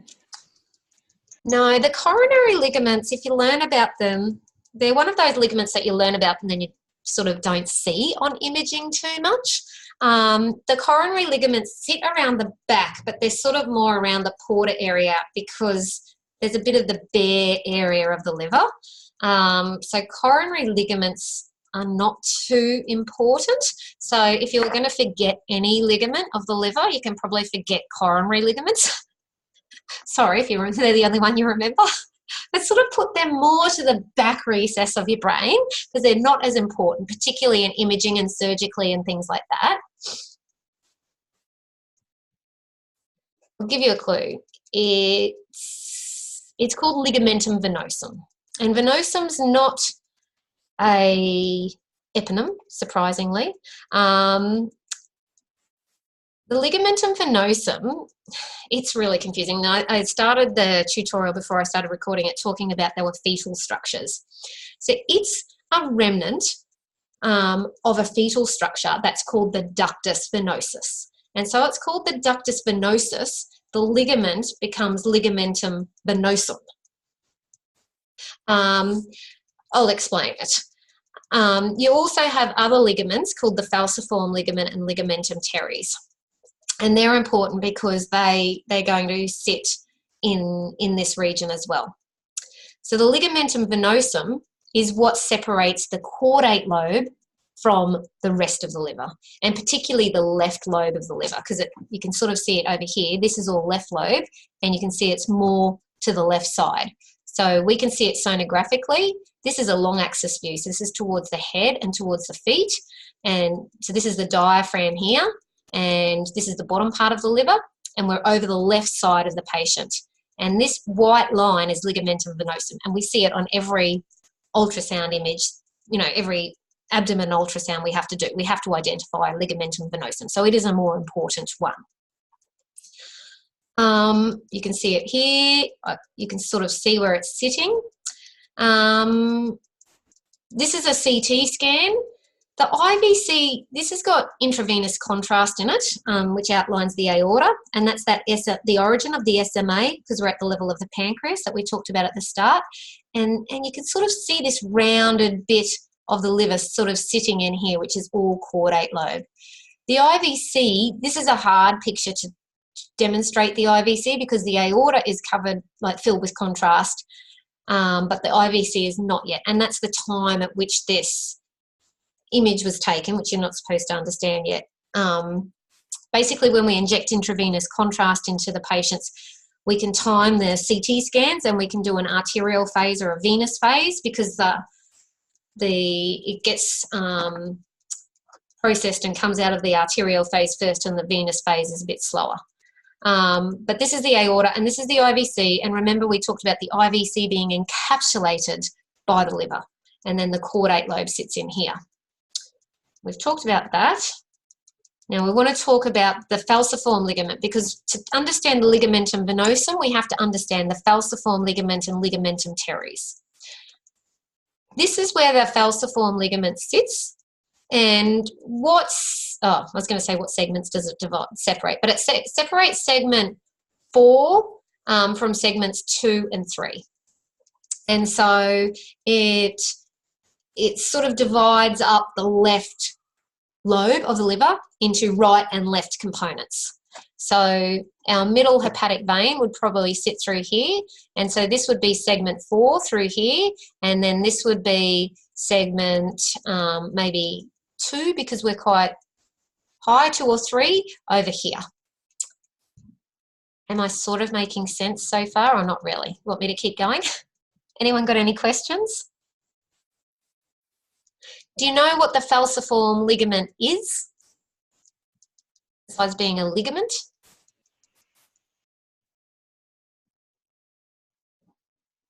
We can attach it to the anterior abdominal wall. It does. It's folds of peritoneum that attach it to the anterior abdominal wall. I got a good picture here. So here's the liver, and here's these folds of peritoneum that attach, sort of they come in from the anterior abdominal wall to the liver, and they're dividing up that segment 4 from segment 2 and 3 of the liver. So this is going to be a bit intense. It's going to bring a few things together, but it is important that we understand it. So when you're a fetus and you're in your mother's uterus, you have a placenta, and your umbilical cord attaches you to the placenta. Does that make sense? It doesn't attach you to your mother's belly button or anything. It attaches you to the placenta, and the placenta is sort of what feeds you and processes blood between you and the mother and allows you to grow. So if you have a dodgy placenta, the fetus doesn't grow very well. So the placenta is a really important structure. That's what's called the afterbirth, when people give birth. It sort of looks like a liver when you look at it. So it's this big sort of filtration structure. So this would be the fetus, and this is the umbilical cord. So your umbilical cord, when you're a fetus, contains vessels. It contains 2 umbilical arteries and 1 vein. And we've talked about the umbilical arteries that come off that the anterior division of the internal iliac artery. We covered that in the pelvis. And that we said when we were born, it became an obliterated umbilical artery because it only connected you to the placenta. And when you're born, you're disconnected from the placenta. So that's why it becomes obliterated. You also have an umbilical vein, and the umbilical vein is the same. It connects you to the placenta, and once you're born, it becomes obliterated.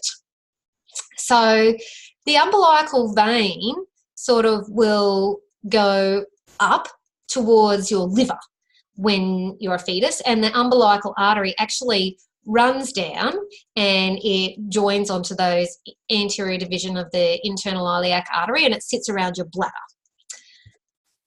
The umbilical vein, so it sort of sits in here, and it's going to take blood to the liver, and when it obliterates, it becomes called a ligament.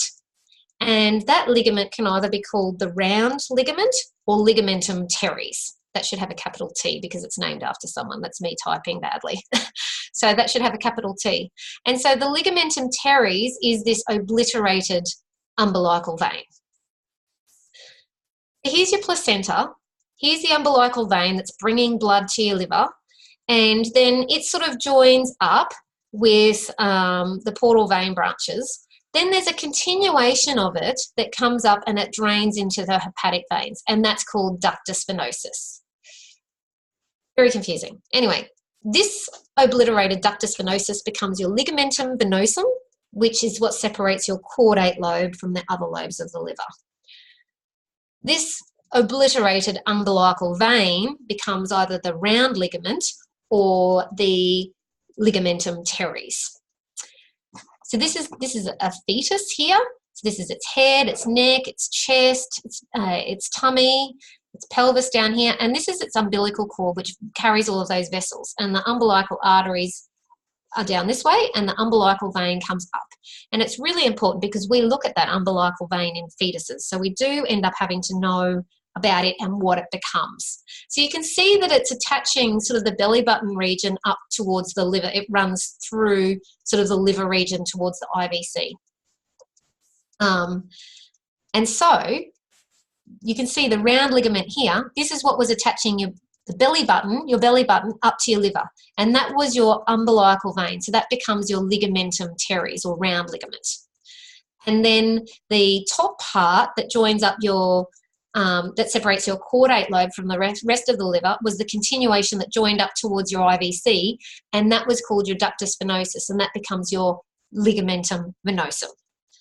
That just explains why you will see their fetal remnants, why they're ligaments but they were once vessels. And the reason why it is important that you know that they were once vessels is when things go wrong with the liver, these vessels can actually recannulate and become vessels again when you're an adult. Very confusing. But that's why the anatomy is important. So basically, the ligamentum teres is, the falciform ligament is like a sheet, and then the ligamentum teres, the obliterated vein, runs through it. So there's a fold that sits around here and a fold that sits around here, and then the ligamentum teres runs through it. And basically, that's the division of the different lobes. And you do need to know those because they're just one of those things that you need to know, and we see them sonographically. I've sort of tried to type it out simply here, but is that sort of making sense? I don't know if you had explained in the lectures, but I just thought I would try and explain it a bit more simply so you knew the terms. But ligamentum venosum is the ligament that separates the caudate lobe from the rest of the liver, and ligamentum teres and falciform ligament, they're all together. They separate the left and the more medial sections of the left lobe of the liver. You can sort of see ligamentum teres here, and section 4, which is more the medial segment of the left lobe, and these are more the left or lateral segments of the left lobe. Clear as mud? You might need time to digest that, but that's sort of explained it so it puts it into context. Silence? I've probably confused you more. It's good, thank you. You will get there. I promise you it will get there. So that's the ligamentum venosum, the remnant of the ductus venosus. It separates the left lobe of the liver from the caudate lobe, which is up here. And yeah, I think that's where we'll leave that. And that is going to be your falciform ligamentum teres there, which we see sonographically as well. This is a very common sonographic image. So this is a long axis image of the liver and the right kidney. And so this is towards the head and towards the feet. What segment of the liver do you think this one might be? 7? This is towards the head. 7, it would be probably up here. So say this is probably the level that's dividing superior and inferior. So that's superior segments and inferior segments. 6. So basically, when you get a long axis of the liver and it's really close to the kidney, it's segment 6, because your 6 is a posterior segment and your kidneys are posterior. And it's lower down and your kidneys are below your liver. So that's a really easy, cheap way of knowing what segment this is, segment 6. So it's probably the easiest segment to work out sometimes besides your upper segment. So it's probably the easiest inferior segment to recognise, segment 6. Would knowing the impressions on the liver help? What impressions do you Like, mean? like it's there's the renal impression, the gastric impression, all that on the pictures. They're more like if you pull the liver apart and you're looking at it separately. Okay. We don't really see the impressions because we see where they abut. Yeah. So True. we don't really talk in terms of impressions in medical imaging. If you were to do an autopsy and pull the liver out, you would see them. But if you were doing surgery and pulled something completely out of the body, you would see it. But when we're looking at it in situ, meaning inside the patient where everything's left, we don't really see the impressions. Does that make sense? Yeah. Yeah. A good question. Yeah. So I think we sort of started looking at this, saying this is the diaphragm, this is the thorax, this is the kidney. This in particular is the upper pole of the kidney. We started on that last week.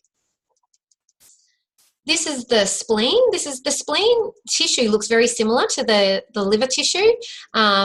We know it's the spleen because we know where we've put the probe. So we really should just label it spleen. The spleen also looks, once you've looked at sonography pictures a lot, you would be able to just tell this is the spleen. What structure do you think this is here? Splenic vein? Yeah, the veins are always larger in calibre than the arteries. So we usually see veins a lot more easily than we do arteries. Remember, the spleen sits right near the left kidney, so we have a splenorenal fossa that sits in here, or a splenorenal recess, which is what we can call it on the left side. You can see how that can look. This is an enlarged spleen, but you can see how that can very much look like a liver and a right kidney, which is why you really do need to label images. You wouldn't be given something like that and just say what is what, because you don't know if the probe's been placed on the right or the left side of the patient. I think we've covered this. I'm going to zip through. I'm giving you the answers to them. Anyone want to say what that is after we've covered it? Number 8. The gastroduodenal. Number 7. Common bile duct. Excellent. And number 6. The SMA. Yep. So we're starting to recognise some of these structures in cross-section and get used to our vascular landmarks here. I think the CT, you can, once you get down a bit lower and at the level of the kidneys, you can see that the IVC is not encapsulated by the liver. We've got our pancreas here, got our portal confluence, our splenic vein, the top upper poles of the kidneys. What are these things here? Is that the cross of the diaphragm? Right cross, left cross of the diaphragm, and they sort of look like hair coming off the aorta, I suppose you could say. They run, like you see them go up and down, they're quite long. You think the diaphragm's right up the top, but these crew or crust sit quite down more inferiorly. So just remember that they sit there. The spleen, it's quite simple. It sits over on the left side. It abuts the pancreatic tail. We can see it on a CT. We can see, what structure is this here? Splenic vein. Yes, and we know it's the splenic vein because it's joining with our... And what's this structure here? The IVC. So these are the upper poles of the right and the left kidney, so the IVC is not as encapsulated by the liver. And what's this structure here? The SMA origin. Origin, yes. So just remember to call it the SMA origin, because it's an origin because we can see it exiting or being joining with the aorta. Excellent. So the splenic hilum, as I said, it's where the pancreas, the vessels enter and leave the spleen, and it's also where the pancreatic tail abuts up to. Covered that. That's just a nice little image that can explain some of the relationships of the structures. So I've put it in there for you. So you might find that handy. The spleen is quite simple. I don't think we need to explain a lot. You can see it's sitting up here, so it's quite right under the diaphragm. So this is the liver on the right side, right kidney, left kidney, and the spleen's right up high. So this is the diaphragm, and you can see the spleen up there. So it's superior to the left kidney. And I think that's a nice image that shows it. What are these things here? Are they the psoas muscles? Yeah, and you can see your iliacus muscles in here. Excellent. So this is the spleen, this is the liver, this is the right kidney, this is the left kidney. What sits just in here? Is that the adrenal gland? That would be our right adrenal, and that's our left adrenal. So don't forget those. This is actually a bit of the spine that you can see here, and what we call the cauda equina, and you'll cover that later, but you can see the spine sitting in here. But this is the spleen sitting in here, and you can see it sits posterior to a whole lot of bowel, which can make it quite difficult to see sonographically. We often need to put the probe right around the patient's back. It's quite a posterior. See how posterior it's sitting, the spleen, and that's really important to appreciate. Any questions relating to that? And if anyone needs to go. I know there's so much to get through. I am getting closer to the end here, but I've covered the most pertinent information. But if you have to go. I will keep recording and it will be there for you. But any questions before we move on to the urinary tract?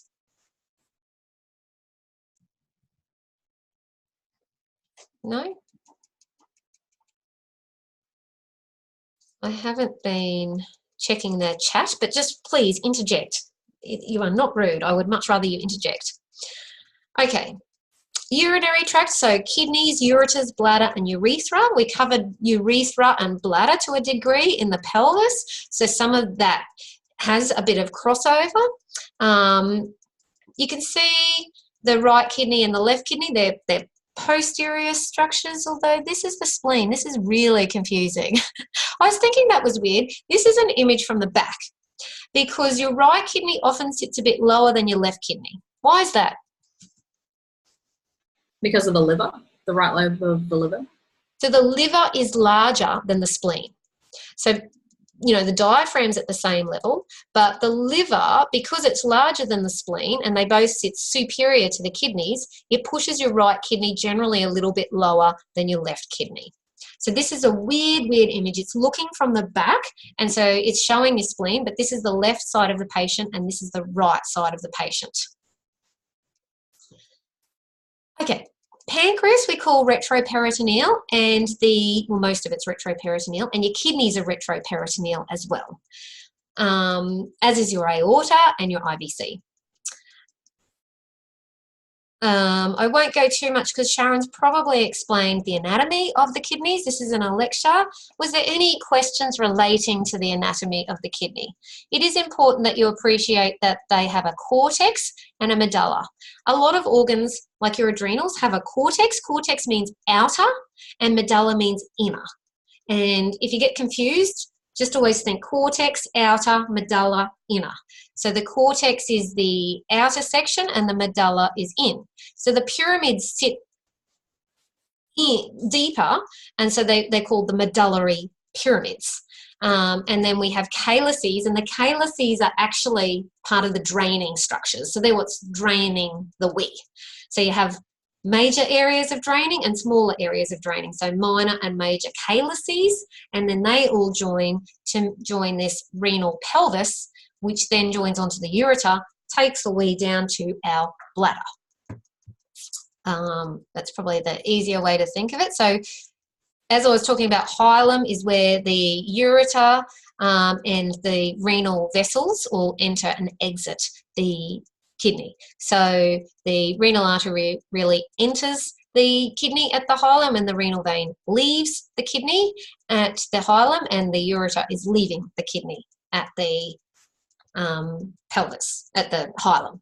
The hilum is also called the pelvis of the kidney as well. Yeah, upper pole and lower pole, you do need to know that terminology. This is from Anatomy TV. It's really quite good, particularly to get your orientation of your renal vessels, where they sit in orientation to one another. So I put this image in. It's quite a basic image, but it's quite good at showing where your aorta and your renal arteries sit in relation to your renal veins. It just sort of simplifies it down. And it's also got the SMA and the SMA and the SMV in relation to another. And simple diagrams like this are often really, really helpful. So, you know, keep it simple. Go back to first principles with learning things, and a nice simple drawing often is really good. That's a really good drawing to know, because you'll need to go back and back and back to that over your many years as you get a bit confused when you're scanning things. You'll have anatomy right in your head, and then you'll go and scan something and you'll get all confused. So simple diagrams like that are excellent. That's from Anatomy TV. It's quite good if you want to have a look at some sort of cadaveric sections and pro-sections and slices and things. It's not as colourful though, so the diagrams can be a little bit easier. So we have our kidneys, our ureters and our bladder, then our urethra. Vesico is what we use to describe the bladder. So vesico-ureteric junction is a term that you should know and that we use a lot as well. So that's one of the things that's really important. We were talking about anomalies at the start.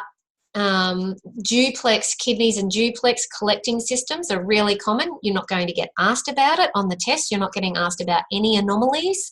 I've just put this in here. This is a CT pyelogram. So we intravenous pyelogram. We inject a dye in the arm, and it gets taken up by the kidneys depending on how quickly the kidneys function, and then it's excreted by the kidneys, and we can see it moving down the ureters and into the bladder.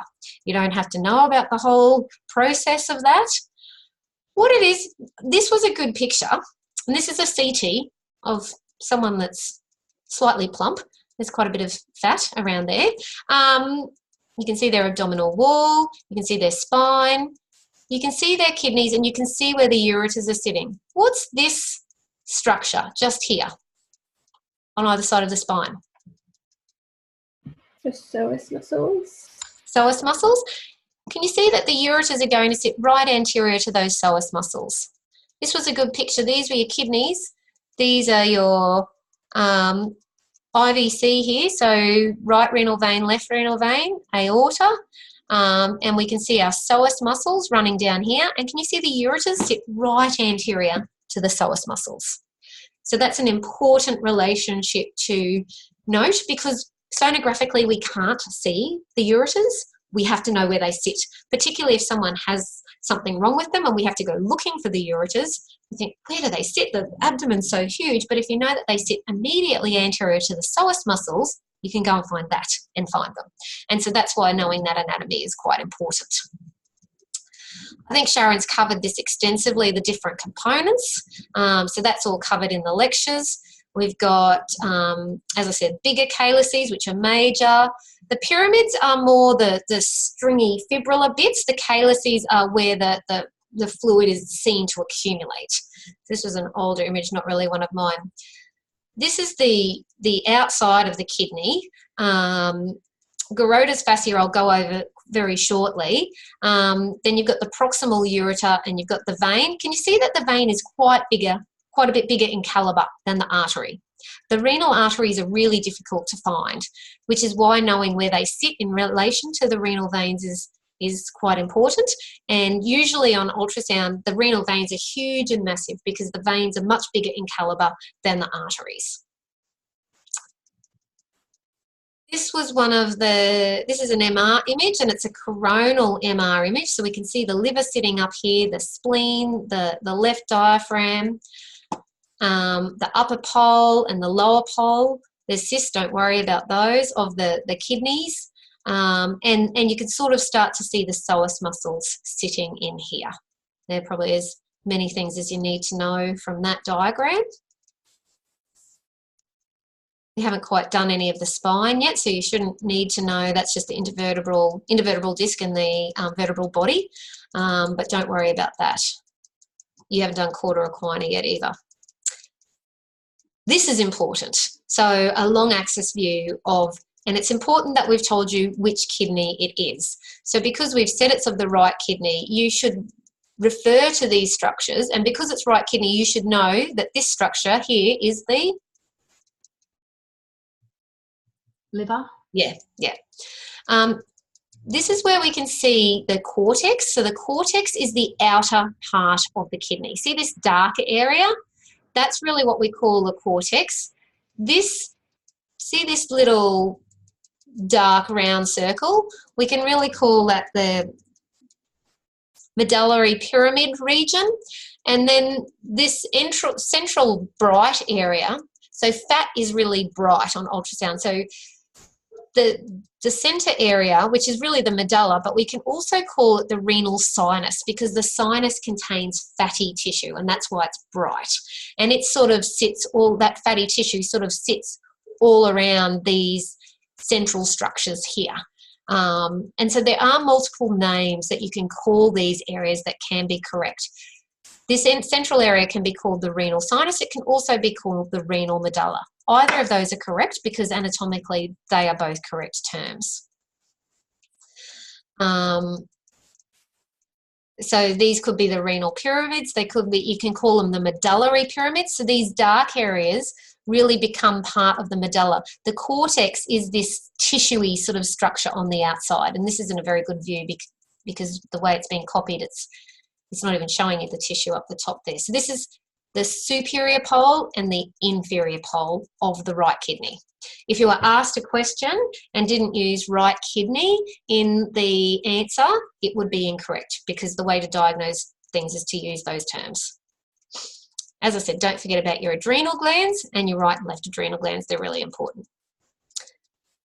As with the kidney, your cortex is on the outside and the medulla is on the inside. So just remember, they're always the same. Cortex outside, medulla inside. This is just a cross-sectional view of the kidney. So we call it a short axis of the kidney or a transverse view of the kidney. I think this was in your imaging to label. We used to get students to label, what's this? And it's just getting you to think about this should be a portal vein rather than a hepatic vein, and that's because it's got a more echogenic wall. And those portal veins, because they're taking blood to the liver, act nearly like an artery, not really, but they've got thicker walls. And I'm sure in the answer, I think I've given it, it's called a portal vein branch. But this is the kidney. Number one's the kidney. Number three is really a junction of the liver capsule and the renal capsule together. Number four is the cortex because it's the outside part of the liver. Number five is the renal pyramid, or the medullary pyramid would be the better term. And number six, because it's the really bright echogenic stuff, is the renal sinus. So renal fatty sinus is probably a really good way to remember it. Renal fatty sinus, and it's always bright. Number seven, you can't tell if that's a renal artery or vein, so there's no way of calling. You can't even tell if that's the renal pelvis on someone. So you wouldn't really get asked that as a question because it can be difficult without you scanning to know. This is what we call perinephric fat, and I've got that in there to get you used to the term of nephric can refer to the kidneys. I did ask the question on this last slide is, what do you think this structure is here? Is that the quadratus lumborum? Yeah, I think that would be the quadratus lumborum. It does sit more So this here is your quadratus lumborum, and this here is your psoas muscle. So this one sort of, your quadratus lumborum sits posterior to your kidney, and your psoas muscle sits medial to your kidneys. And so that's an important way to think about it. The problem is we often take images of the kidneys from a coronal view. So when we have the probe out here, the structure deep to the kidney on the image can often be the psoas muscle. And that's a bit of a head spinner when you're scanning. If you scan from this direction down, the quadratus lumborum will be posterior to the kidney. But if you scan from this direction, it's not posterior to the kidney, but you'll see the psoas muscle deep to the kidney. This is where our 3D anatomy gets a bit confusing. So we have to make sure that when we're scanning sonographically, that we're using the correct term and that we're not saying something's posterior to a structure when it's actually deep to a structure relative to where we've held the probe. I'm not going to ask you any tricky questions like that. It'll be plain anatomy questions that you get asked. Don't worry. This is just the image to show you. Here's the kidney, here's the quadratus lumborum, and here is the psoas. So the psoas sits medial to the kidney. The quadratus lumborum actually sits posterior, as does the latissimus dorsi, which you haven't really learnt about yet. This just showed the psoas muscle. So this is a coronal image, and you can see the psoas muscles actually do sit medial to the kidneys. Is that making sense? Yeah, I just have another question. With the perinephric fat capsule, is that also just another name for the adipose capsule? Okay, I'm coming up to that because I'm not quite sure if it was you that sent, someone sent a very good question and it was excellent. So I've included it in the in the tutorial. So, sorry, there's Zoom stuff that comes over. So these terms are confusing. The one term you have to know about is Garrota's fascia, and it's a fascia that sits around the kidneys. So around the liver, we have Glisson's capsule. Around the kidneys, we have Garrota's fascia. Garrota's fascia actually encapsulates the kidneys and the adrenal gland. And between Garrota's fascia and the kidney can sit a fatty layer here. This can be called the renal or the perinephric fat. Outside that, and I'm not going to really test you to this level, but it's more to make you understand, is pararenal, meaning around the whole kidney. So you can sort of see your pararenal space is outside the Garrota's fascia region. Does that make sense? The pararenal space is between Garrota's fascia and external structures. Perirenal space is between your kidney and Garrota's fascia. I've sort of written it there to make it clearer. Really, at your level, year 2 level, I think you should be using those terms correctly. Year 1 level, it does get a bit confusing. And I'm not being that pedantic. But that I've given you the proper... I really don't want to scare everyone off. I'm trying to show you that, you know, at this level, a reasonable answer is going to be fairly good because it does get very confusing. Have I answered it? Have I made it clear? Yeah. This picture sort of helped. So you can see Garrota's fascia and you can see the perirenal structures, and then the pararenal are outside of it. So this image here sort of helped to explain it as well. We've covered that. Remember which liver segment sits close to your kidney because your kidneys are at the back? 6. Easy. See, it's so easy if you just have some simple ones that you can remember. We talked about Morrison's pouch, and Morrison's pouch is the side on the right. It's really your hepatorenal space. Morrison's pouch is an eponym. Unfortunately, that's the one that gets used more. And this was a picture.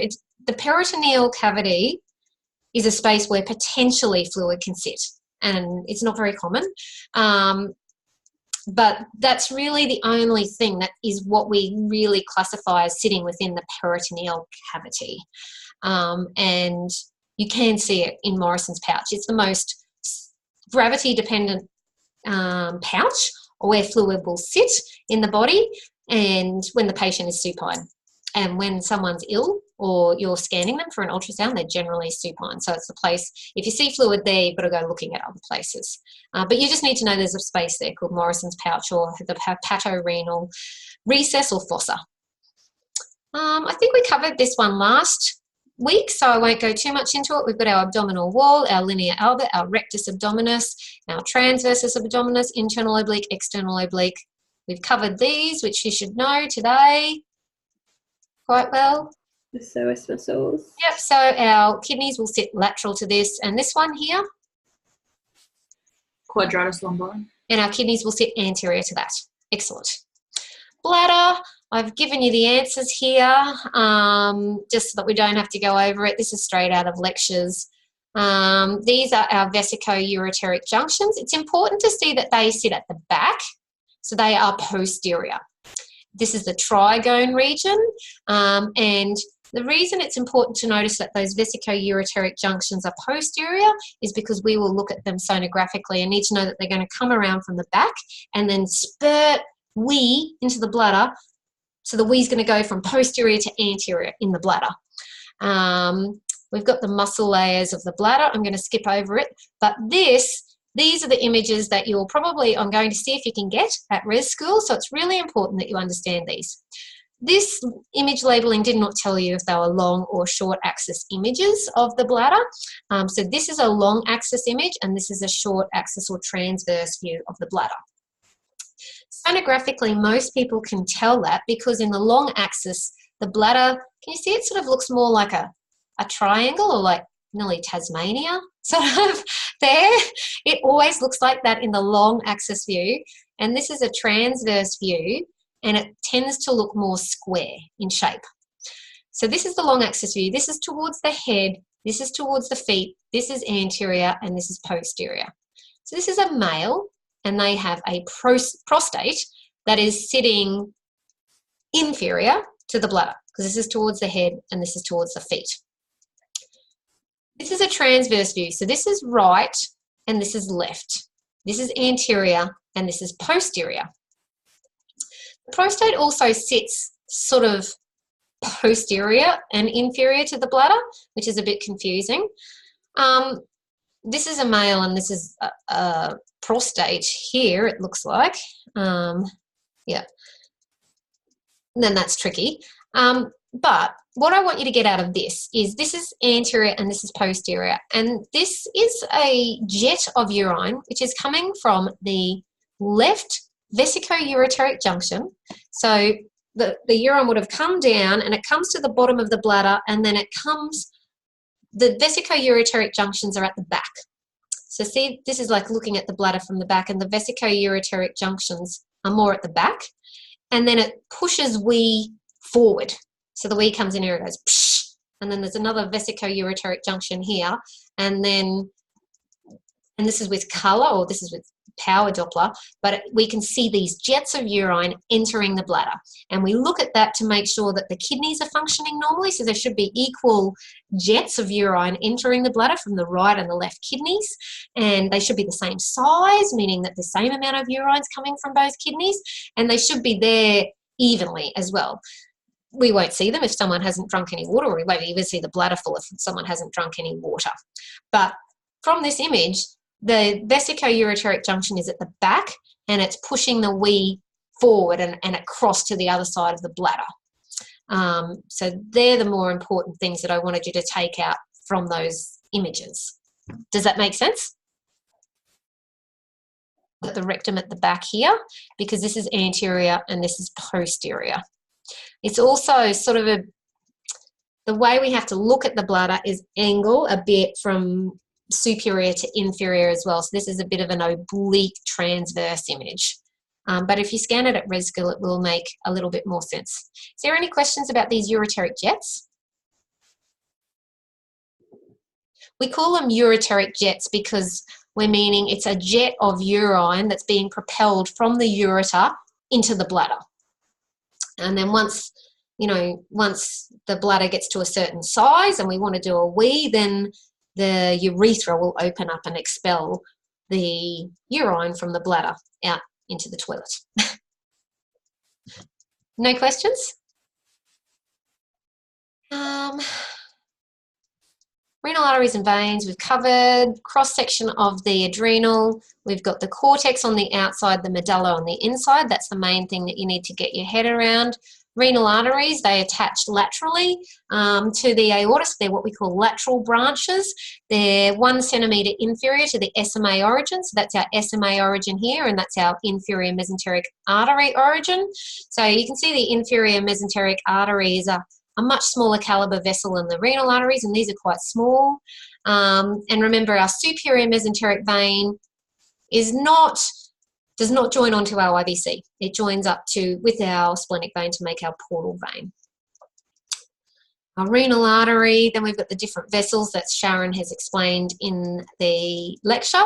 I'll give you these slides which have some of the stuff, but I won't waste your time going over to them. The renal veins, they're what drain the blood from the kidneys. They return the blood to the IVC, and we can see that left renal vein that sits under the superior mesenteric artery in cross-section.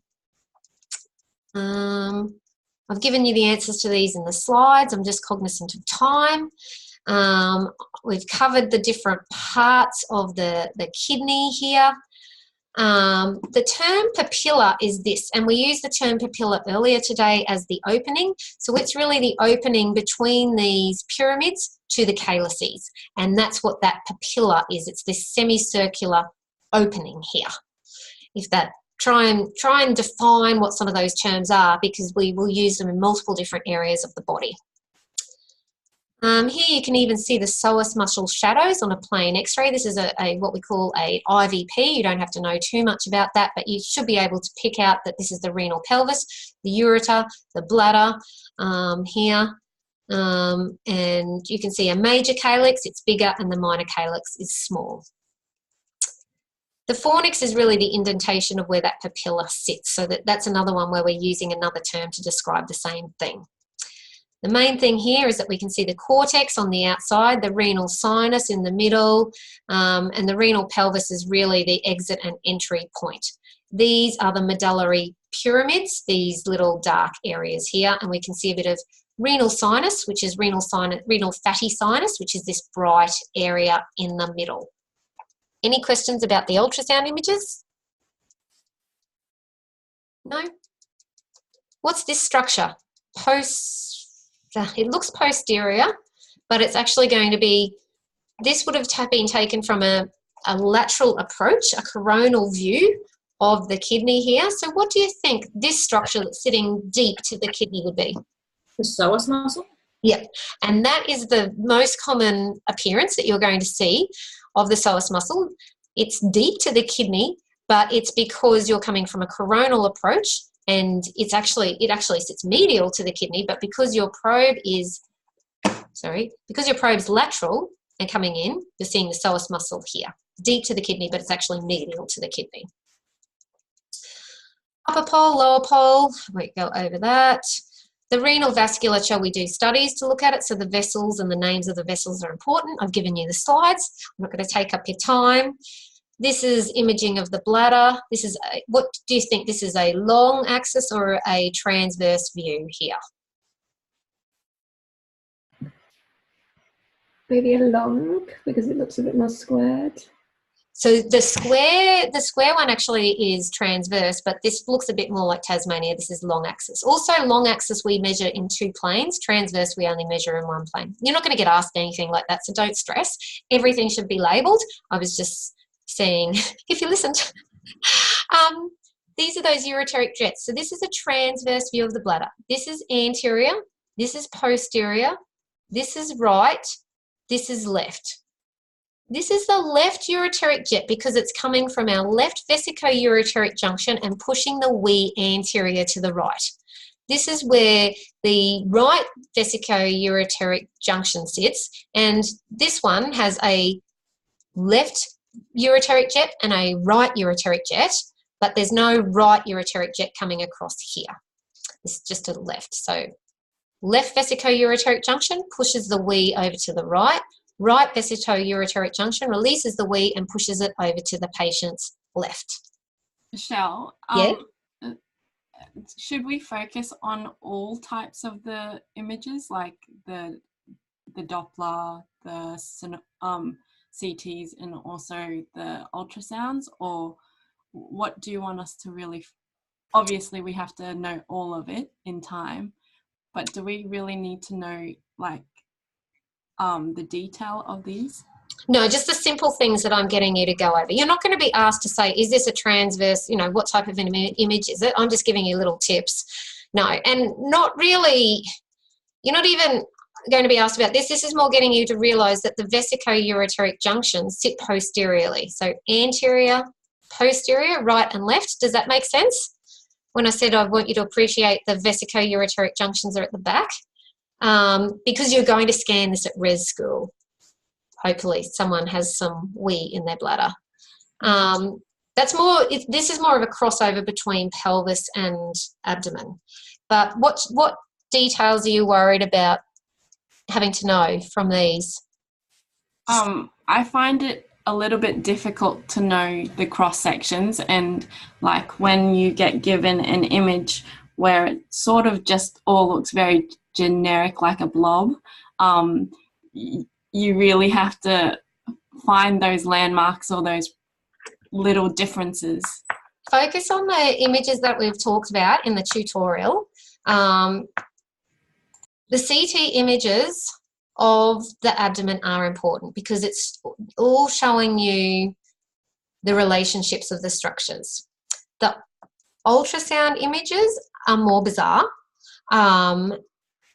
What the ultrasound images I'm showing you for are more for res school, to when you have to try and scan and get the appreciation of the structures.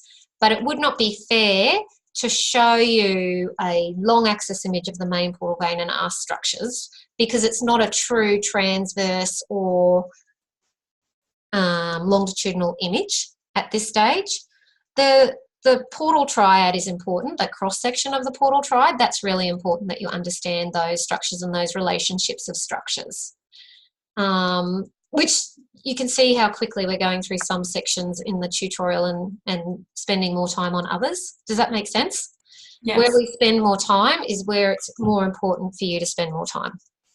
And that's why being guided by the tutorials is really important. Thank you. I hope I'm making sense. When I'm saying don't worry about too much and I'm skipping over it, yes, you do need to know it, but there's some things that you are really going to need to know going forward, particularly for next year. And other stuff you will need to know for other years, but you're going to need to call on your recalled knowledge to know them. And any unit after this, it's assumed that it's been explained to you and it's on your back to go back and revise it from then. It's huge, but be guided by what we're going through. This, I'm really just explaining this. This is for res school because I want you to get an idea of bladders and the appearance of the bladder. The kidneys, I mean, we look at kidneys. Kidneys and bladders are really commonly scanned structures in the abdomen, as is the whole abdomen. The adrenals we don't really see, so we've sort of skipped over those a bit just because you can't see them on ultrasound. But yeah, some of those cross-sectional images of the abdomen are really important. And when I focus on them, and we've looked at a lot of them today, and we'll do that in other sections of the body as well.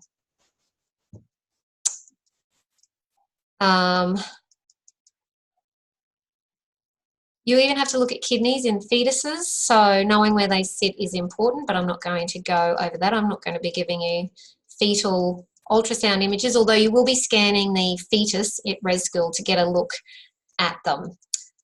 So we've got the ultrasound images of the kidneys are quite important, so you will be scanning them at res school as well. So remember, when you look at a long axis image, the main thing is that you can work out what's upper and what's lower. So this is the upper pole, this is the lower pole.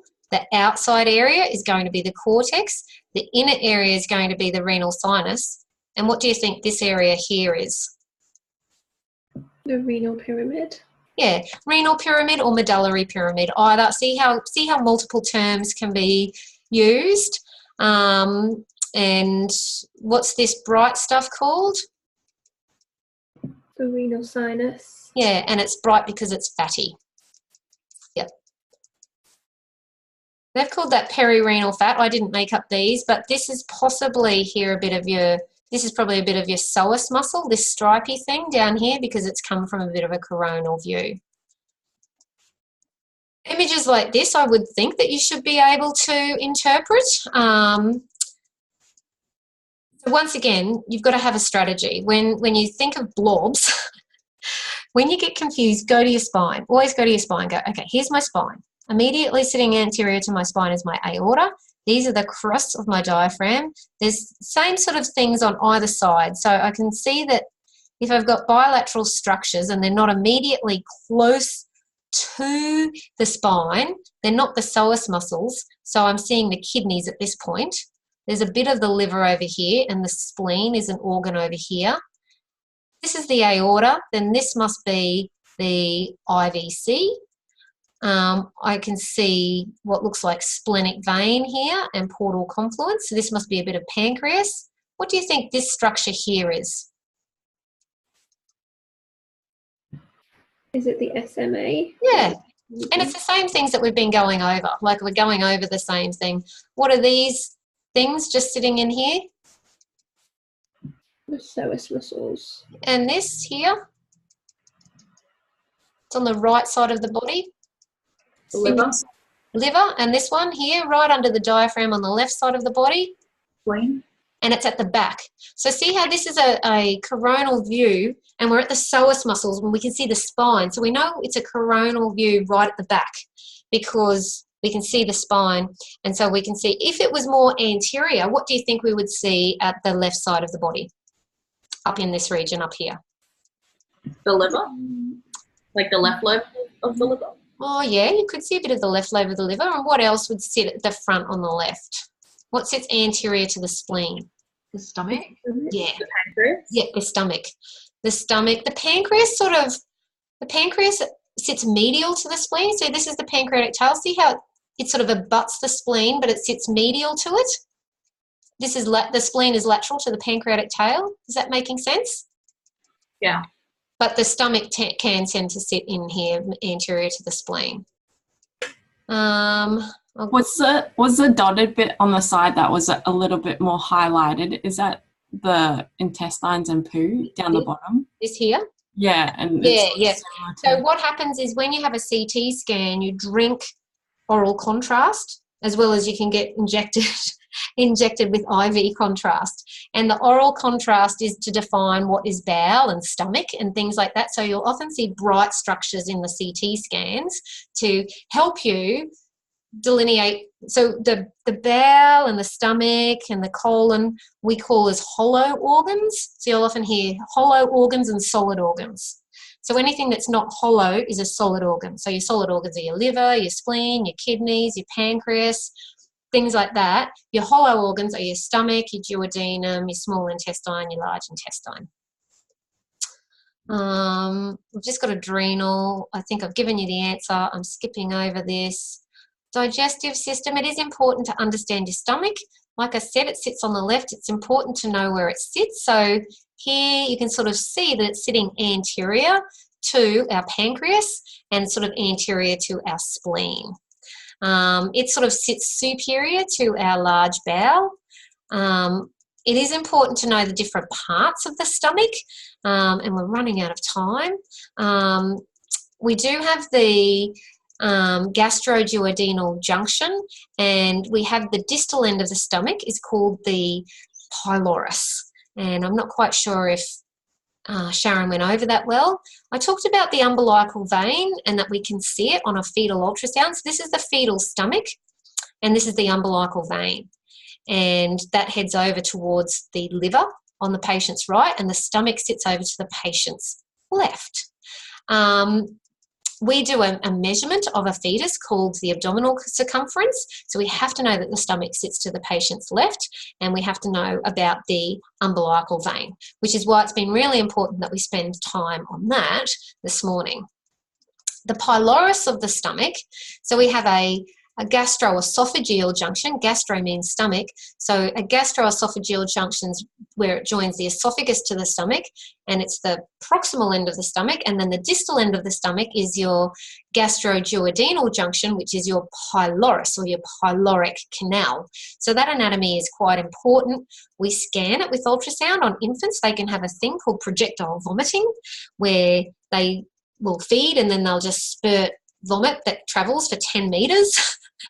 And it's because they have a really big overdeveloped muscle in their pyloric canal, and it doesn't allow the stomach to empty from stomach contents. So this is a transverse image of a fetal, of a pediatric stomach, a baby that's been born. And so their liver's over to the right and their stomach's over to the left, and the stomach empties towards the right because it comes towards the duodenum. And so you do have to know the pyloric anatomy. It is quite important, and know the terms that relate to the pylorus. I'm going to go through this really quickly. It is important to know the different parts of the stomach. I've given you the answers, so I won't waste time there. This is a barrier meal. You don't have to know the names of it. It's just really that you can marry up the parts of the stomach to, you know, this is, you can see a C-shaped structure here, which is going to be your duodenum, and this is up close to the esophagus. So this is going to be the fundus, the body, and the distal part of the stomach, and then the duodenum here. So it comes up and it joins the duodenum that way. I'm not going to go over this. The pancreas, once again, it's really important, but there are 4 parts of the duodenum. We have to know them because the pancreas empties into the second part of the duodenum, so that is important to know. And I've got a good picture here. This was good. The first part's more horizontal, the second part's more vertical, the third part's more horizontal, and the fourth part goes up again. So it makes this 1, 2, 3, 4 C sort of shape to the duodenum, and that's really important to appreciate. The ampulla of Vata is really the thickened, the common part, and then the papilla is the opening that we're seeing there.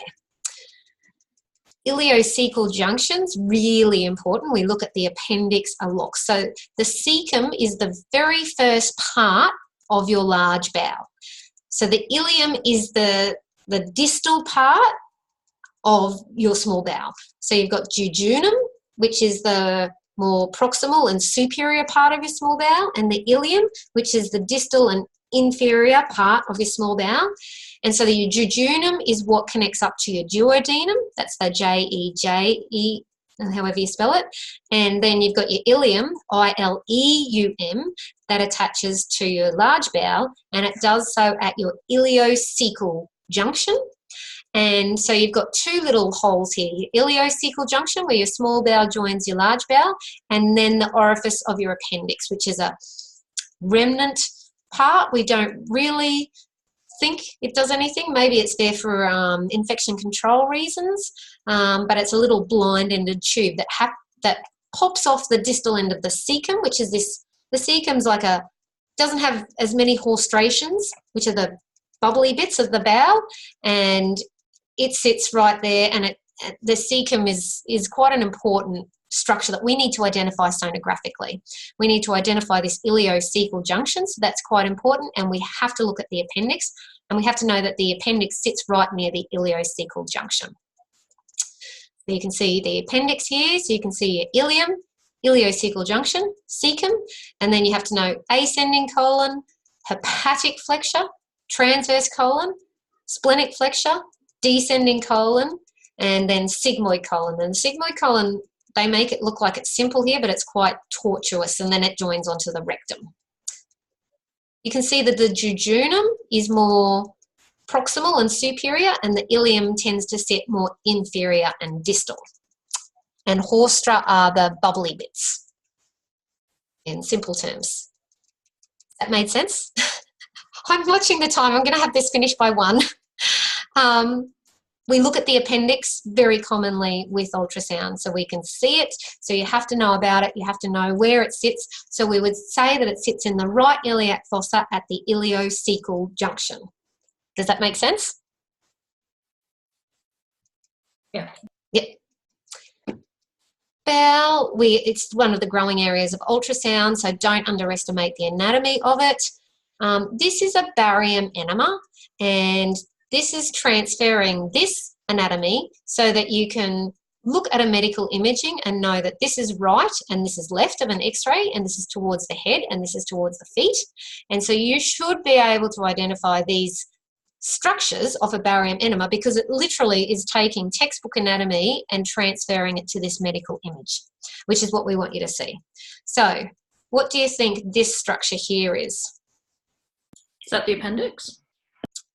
That is a good guess, but basically they've done a barium enema, so they've put the enema in the bum hole and they've pumped this all through. We have to get barium through to the cecum, and then sometimes some trickles through more proximal to that. So what sits proximal to the cecum?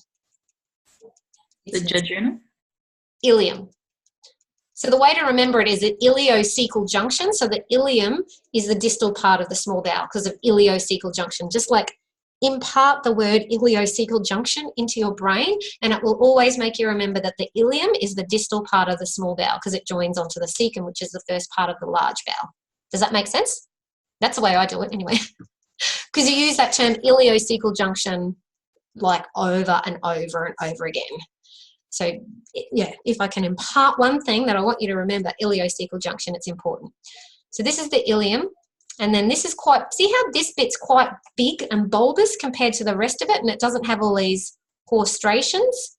So this is the cecum, which is the first part of the large bowel, or the colon, the ascending colon, the hepatic flexure, the transverse colon, the splenic flexure, the descending colon, then a squiggly bit, which is your sigmoid colon, which is all of this, and then your rectum. Can you see that now?